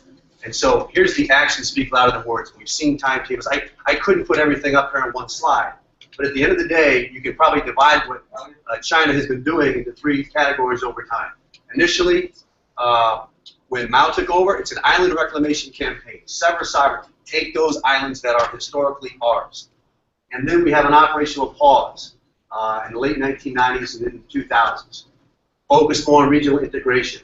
Focus on economics. And focus on integrating your own economy with other nations' economies. Massive buildup of their military capabilities, especially their maritime capabilities, their navy, their surface missiles. So during that strategic pause, that's what they're doing. And now we see in 2007, absolutely turning back over to competition. Competition in that environment for sovereignty. Is it about resource control? Is it about enhanced security? Is it about both? I want to come back to this slide here only because it shows a picture we haven't seen before. We talk about the first island chain, the second island chain, the near seas, as the Chinese referred to it. I think you can make a strong argument that what China is trying to do now is assert control over the near seas, and they've actually started to discuss, as was pointed out earlier, having a blue water navy that has the capability to assert power elsewhere, out to the second island chain, and wherever they need to. They conducted a non-combatant evacuation out in Yemen. They're talking about a base in Djibouti, and so they are going to do those types of things. So what I really kind of linger on, this is what I was asked to do, solve the problem here in a few minutes. But as far as the way ahead, I think my argument, and you could argue that it's provocative, I don't think the United States has a cohesive strategy to deal with China as a whole. And the United States Department of Defense just recently released, I don't know if anybody's had a chance to see it yet, the Asia-Pacific Maritime Security Strategy. So there it is in all its glory. But my question is, and it's hard to see here, is the dying bill and these lines of effort to achieve our strategic objectives, is this in alignment with the other aspects of national power? It claims in here that there was discussions between the interagency to come up with it. I'm not so sure that's the case. So where do we go from here? I come back to, before you have a strategy, what are China's objectives? And again, I'll be provocative. I'm with maybe the second speaker. I think China has every intention to assert control and sovereignty over the entire South China and East China Sea. Those bases are going to be militarized. They're going to put anti-submarine warfare, reconnaissance, strike fighter aircraft. They're going to enhance their capability to do reconnaissance, anti-submarine warfare. They're going to make it much more difficult for anybody to enjoy or assert freedom of navigation through those vital areas. I believe that that's what their intention is. So the question is, how do you deal with that? I think Bonnie brought up some good points about how you can potentially work with other nations that have similar interest in freedom of navigation in the area. But I guess what I'm really trying to suggest is we need to have a cohesive whole-of-government effort. We need to re-examine and re-look at what the assumptions are. Hope is not an option. You can't hope that people in China are going to turn around and someday, maybe be back away from things they're doing. It's a great idea, and we should work towards it and try to keep up those exchanges to the extent possible. We're going to continue to do all our military-to-military exchanges with the Chinese to try to be transparent, build trust, build relationships, but I don't think it's going to work in the near term at all. And so we need to rethink those assumptions and then come to a conclusion. What is the nature of the relationship we want with China? This is going to be a competitive environment. Get used to it. It's the new normal. So how do we deal with China in that competitive environment in a way that doesn't lead to all-out conflict? And that is really where we're at. Our national interest in freedom of navigation is now butting up against Chinese core interests. And the question then is, how are we going to deal with it? I come back to this last bullet. Other nations in the region have said, well, the United States is important and China is important. And interestingly enough, our folks at our State Department have suggested they don't intend this to be a zero-sum game. Either choose us or choose them. But and I apologize if I put my glass on here. The former foreign minister from Singapore recently said he's not sure if we have the luxury of space as we have in the past to be friendly to everyone. In the next few years, because of competition, they as major powers, as they are wont to do, will soon be talking in terms of either us or them. You're either with us or you're against us. Hopefully it doesn't come down to that, but that is absolutely where certain people think we're going to be. South Koreans are here now to have these discussions. We just talked to the Australians. The Chinese president, the U.S. president will be in Vietnam in November. So we'll see how this plays out. But we come back to, what are these objectives? And this guessing game we're playing that with respect to ambiguity, how they react to these spot-offs, how they react to this court case about jurisdiction, and how they deal with the folks in Vietnam, I think are going to tell the tale. And at the end of the day, I think people are fooling themselves if they don't think this is going to be a very competitive environment in the near and midterm. It's going to be the problem we're going to have to deal with. So maybe Governor Webb had it right the other night. I don't know. But anyway, that's hopefully provocative. That's not what I necessarily came to say, but that's what I said. So thank you, Governor. Thanks, Justin. So I suppose one of the questions is competitive about what and for what? But it's not a ball game. Interesting. Okay, we don't have an awful lot of time. We've got 4 or 5 speakers that we want to hear from before we wrap up. So I'm going to ask Elliot Salway, who's been one of our regulars, to come up, talk for just a few minutes. And Tom Patterson, who's one of the founders of this forum. We're going to go to Brent Colburn, to Grand Road, and finally to my colleague, Susanna. And we're going to wrap up. So, Elliot, a few quick minutes. Okay. Thank you, Governor. Come right off the bench. Keep it to 5 minutes or less. No, I just want to show the title page. Title page.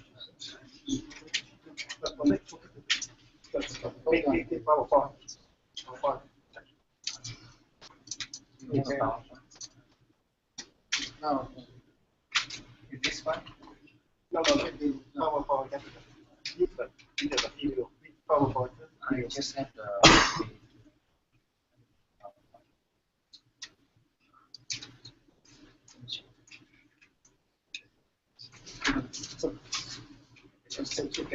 Okay.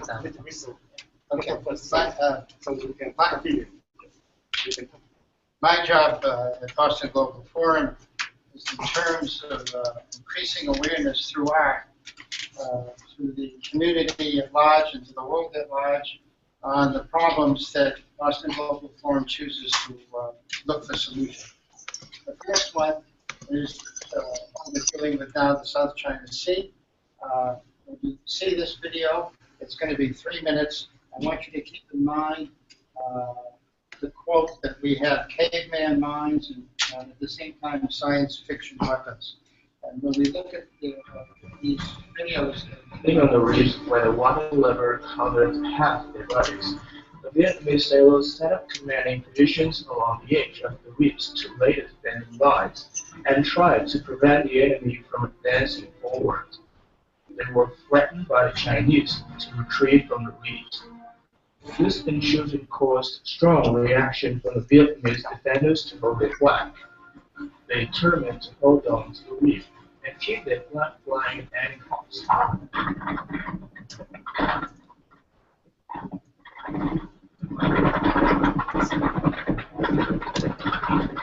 Just because the Vietnamese Navy had refused to bring beyond the reef, the Chinese used battleships firing with 37mm anti-aircraft guns directly at the unarmed and light-armed Vietnamese sailors on the reefs, who were not able to attack them for their defending positions. They also fired fiercely with 100mm gun on 3 Vietnamese transport ships. 2 of them sank.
High above the South China Sea, the radio crackles with a stern warning.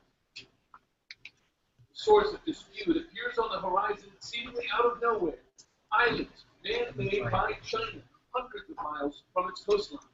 In just 2 years, China has expanded these islands by 2,000 acres, equivalent of 1,500 football fields and counting, engineering marvel in waters as deep as 300 feet. What used to be the Fiery Cross Reef now has early warning radar and airport tower, a runway long enough to handle every aircraft in the Chinese military. Some are calling it China's unsinkable aircraft carrier. These videos of the islands, taken from the PA's advanced surveillance cameras, never before declassified.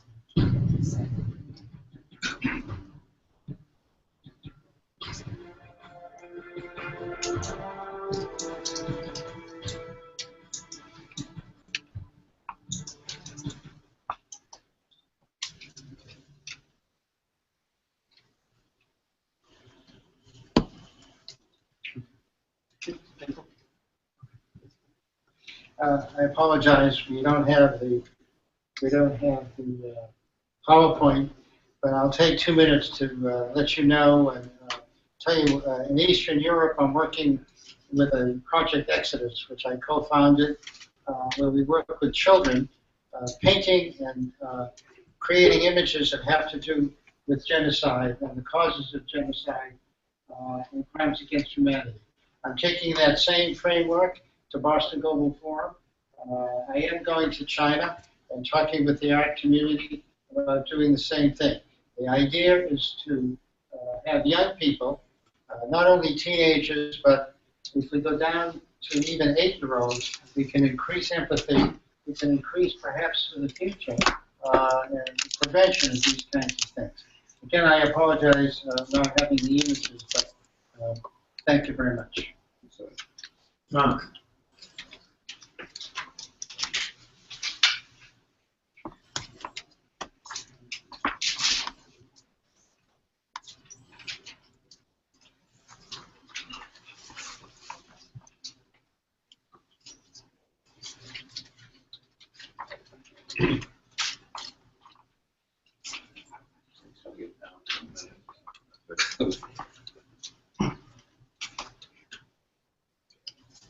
So in a previous conference, we issued a white paper, Framework for Peace and Security in the Pacific.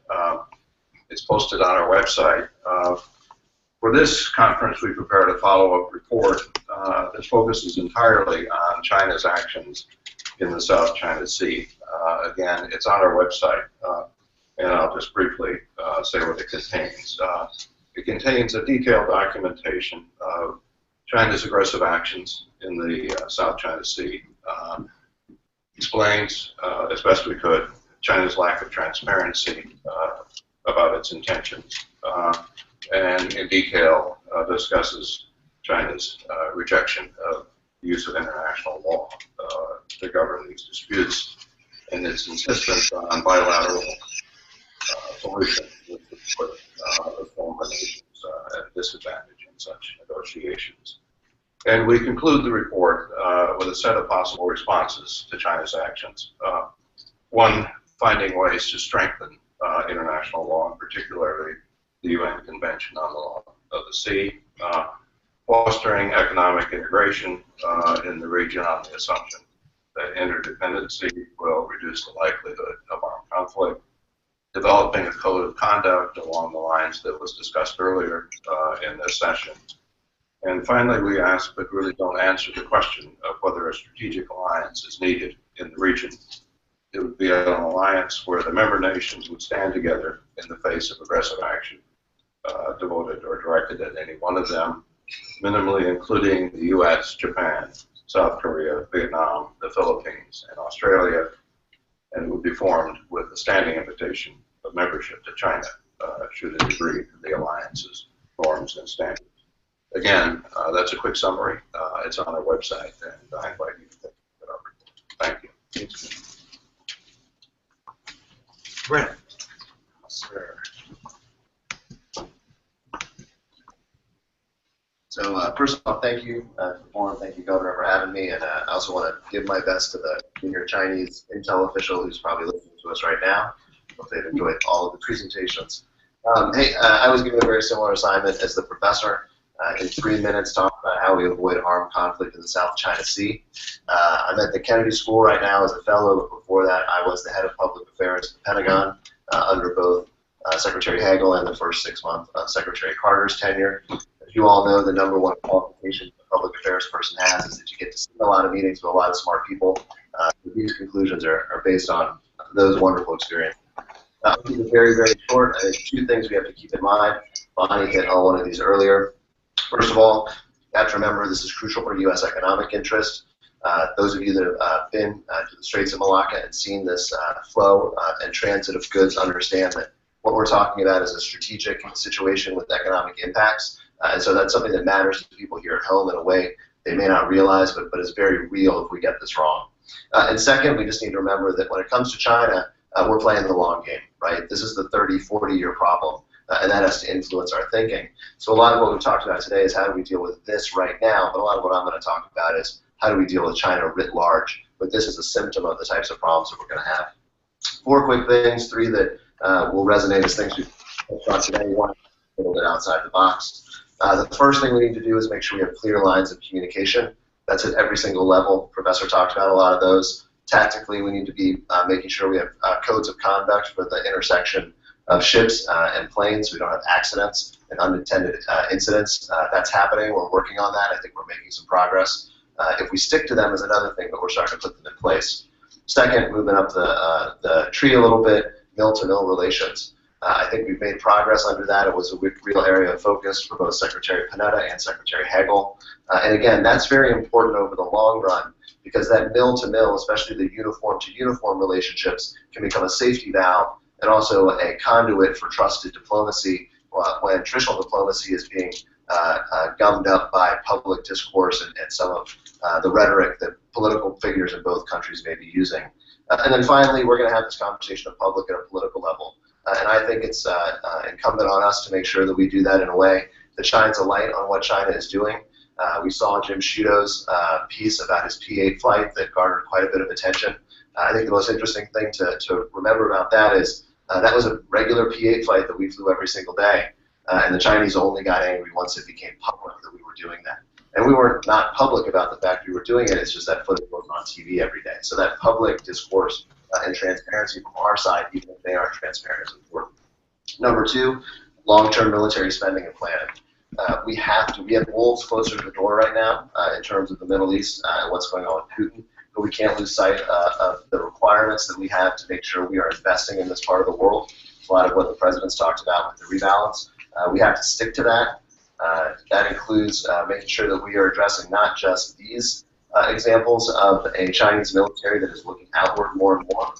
That includes the U.S. Navy and their investment in aircraft carriers. That includes increased UN participation in peacekeeping by the Chinese. They're showing they're going to push out, and we need to make sure that we have the capabilities in 20, 30, 40 years to deal with that. That means making investments now. And on a side, quick editorial note, during the debate last week, all of the candidates got my least favorite debate question, which is, what is the #1 geopolitical threat to the United States right now? If I did have to give a one sentence answer, it's sequestration. It's the thing that puts not just this strategy or our attempts to develop a strategy in this area at risk, it puts all of our security at risk. So if we don't do something about sequestration, China and other problems around the world are just going to get harder. And then the third thing that we've talked about consistently is increasing partnerships in the region. So we need to take advantage of the fact that Chinese actions are driving people in our direction.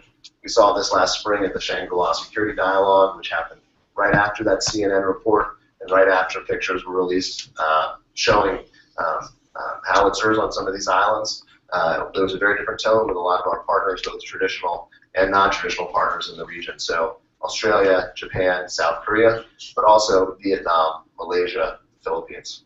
The fourth one, and then I'll wrap up, is we need to figure out cyber, because we always assume the ignition point for a conflict with China is going to be in the South China Sea.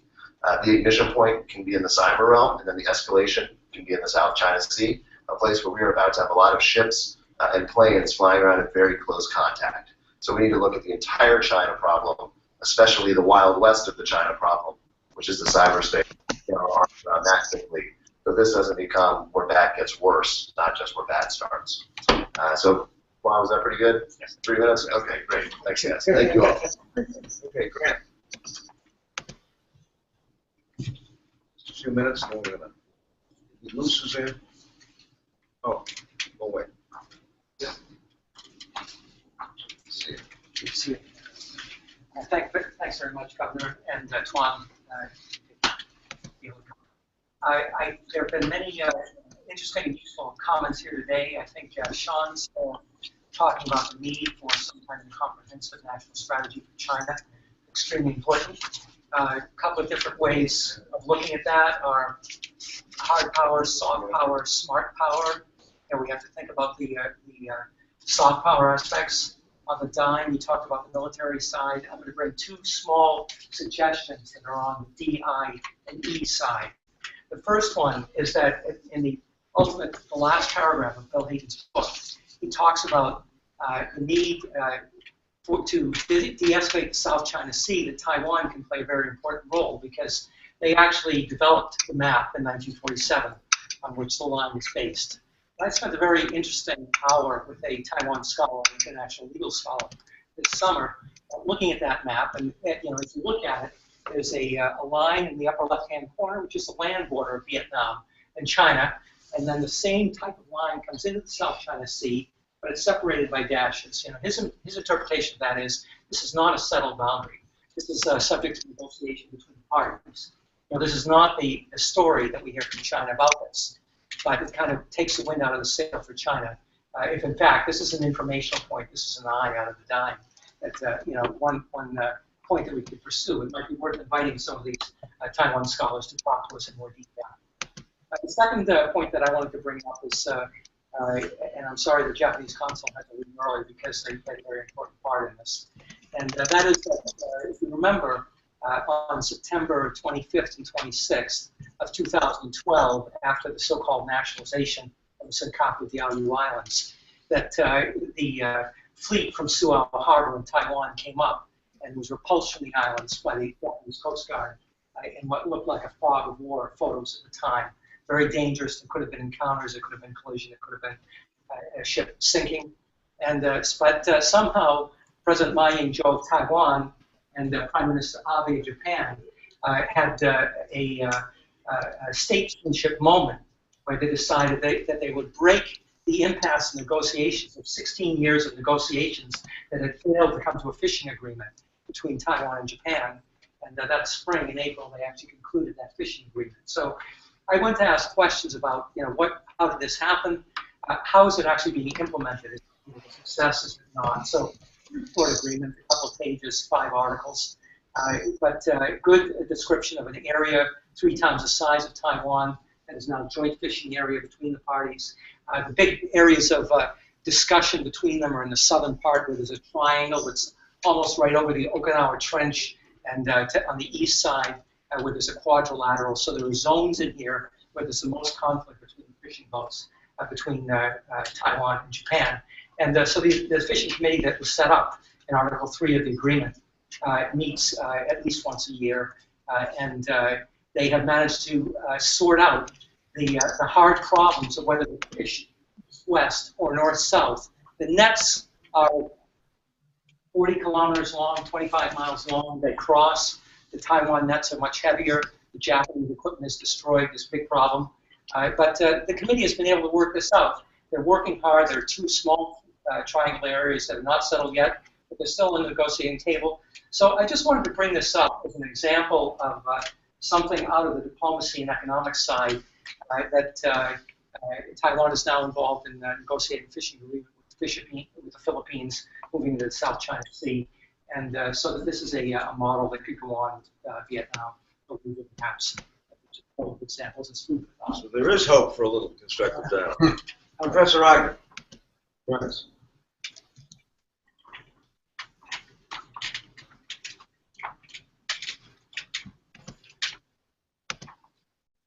Thank you. I first wanted to just say something about the comment that the political candidates were paying so much attention to the Middle East and not to China and the South China Sea.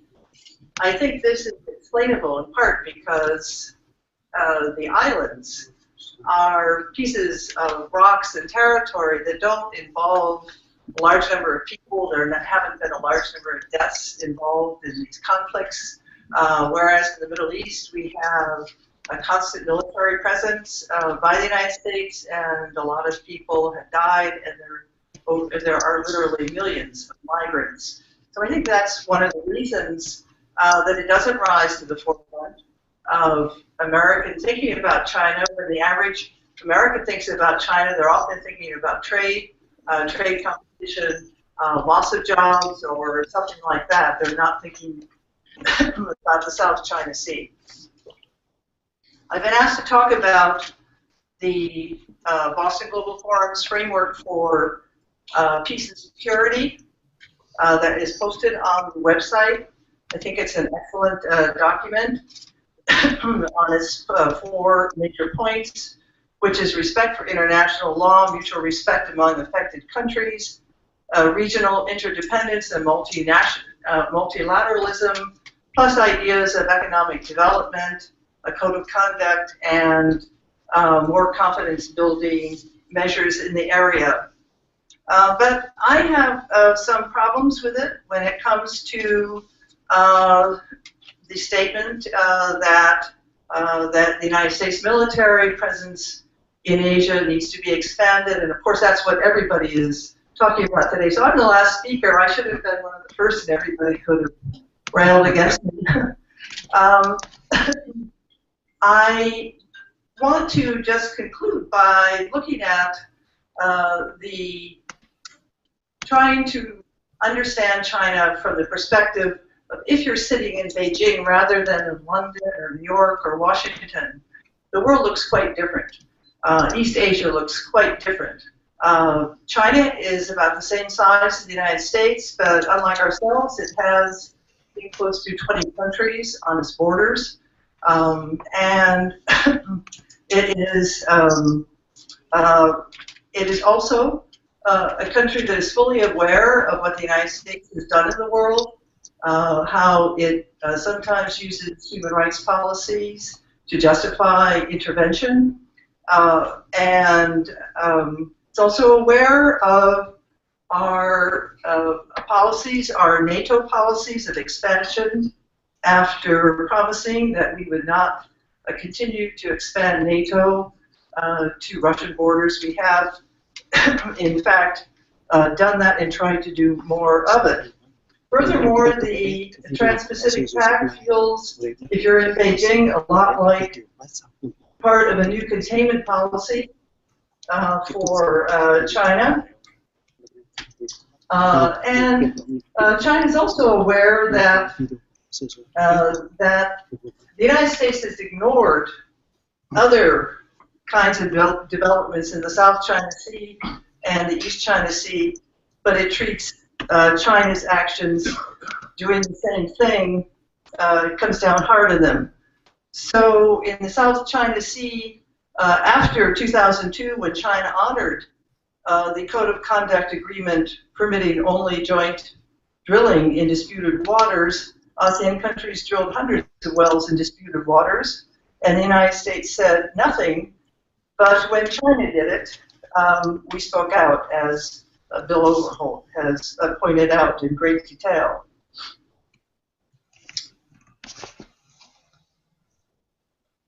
China has a foreign policy that has underlying principles, but China is also changing some of its attitudes and is also responding to some of the pushback by the Japanese and the United States and others in East Asia. And so I think if we look at China today, we have to look at a country that is also looking at alternatives. It's not just looking at the South China Sea. It's also very in the Silk Road, in the One Belt, One Road concept. It's building think tanks that is hoping to promote its own values worldwide. Its press and its television is dedicated to this. For those of you who get the Boston Globe while Xi Jinping was here. We were treated to the China Daily, tucked into the Boston Globe every day that he was in the country. And we get it every week on a weekly basis anyway. So China's trying to promote its own values. It doesn't have to be necessarily hostile. Let me just conclude by building on what Elizabeth Economy has said about some of the things that we need to do to make a more peaceful world in East Asia. First, the United States needs to give China a chance to lead in the world, to forge policies and present them on their own initiative on things like climate change, even Afghanistan and many other things. Get them involved, have them participate with us in these policies. Secondly, don't create a problem when there is none. China's new infrastructure and investment bank could be extremely valuable for all of us. It could be valuable for East Asia. There's no reason to make a big fuss about this. And we should not give the Chinese any fodder for ideas about building further air identification zones by the things that we do. And finally, everything needs to be framed as a competition between China and the United States. We're part of a very complicated world, and there's a lot more going on than just what's going on between China and the United States. So we need a framework that involves not just China and the United States, and neglects other countries who are very important to all of us in this world and what they do. Thank you. Leaves us on a somewhat more hopeful note. Llewellyn, a final word from you. 1 minute, we're going to wrap things up.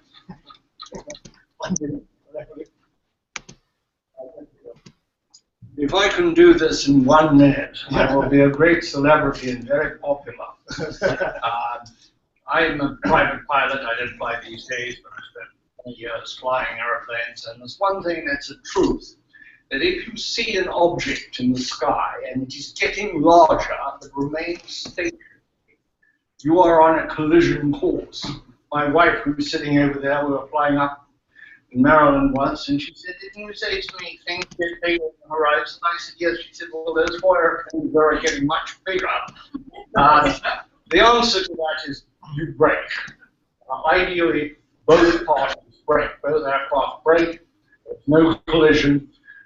If one aircraft breaks, you may get away with it. It seems to me that China is the stationary aircraft getting closer, and we get more and more upset, more agitated about it, without really having a plan where both can break, where both can get away from a controversy that has no solution. At the present time, there is no real solution in the South China Sea. We need a different accommodation with China so that that can be part of something else rather than the lever, the center of power. This has happened over time.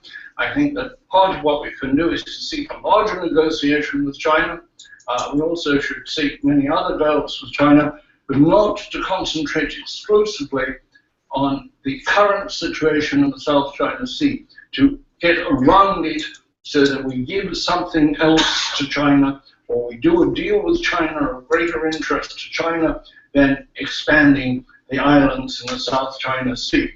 We need to continue, in my opinion, to sign as many treaties as possible. Nations actually mostly abide by their treaties. Sometimes they violate them.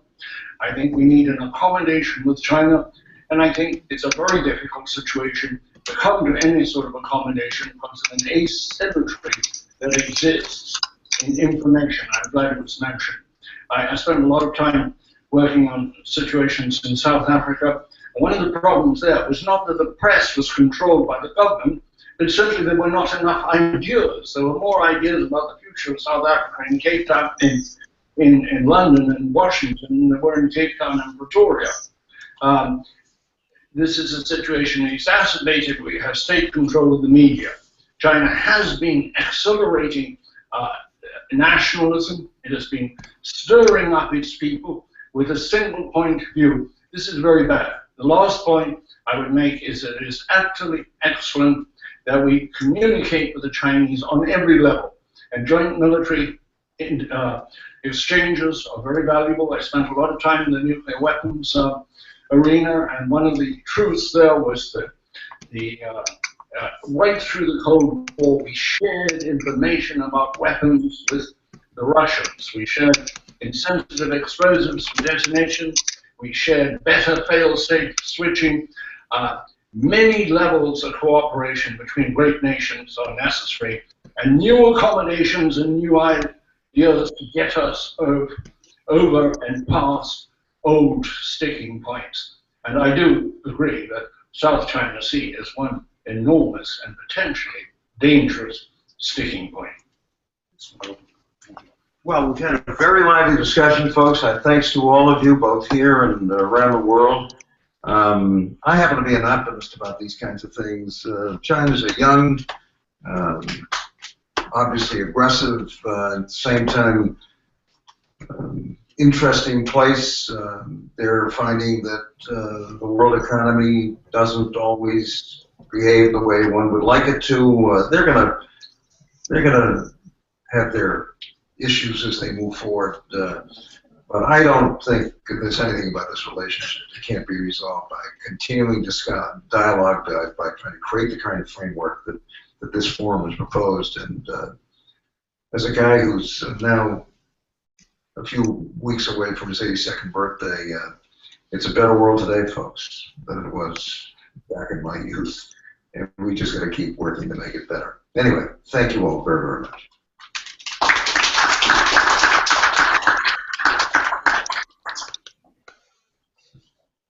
Yeah. Yeah. Okay. Let me know what you want to decide.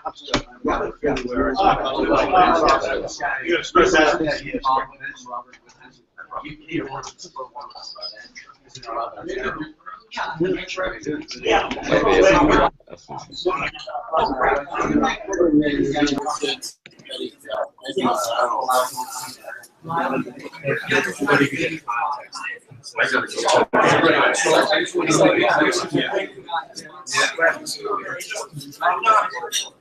Yeah.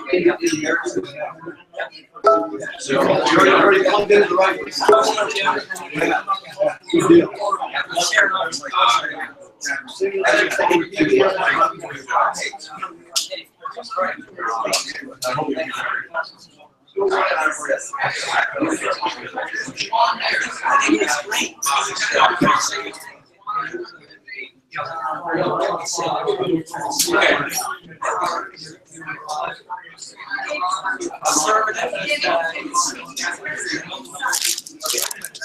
Ok, pick up in rồi về. Đi ăn.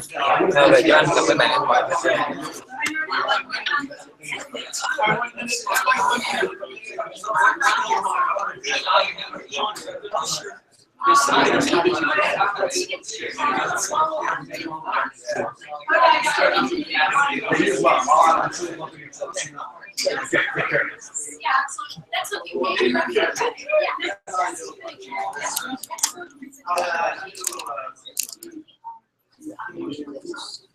Yeah.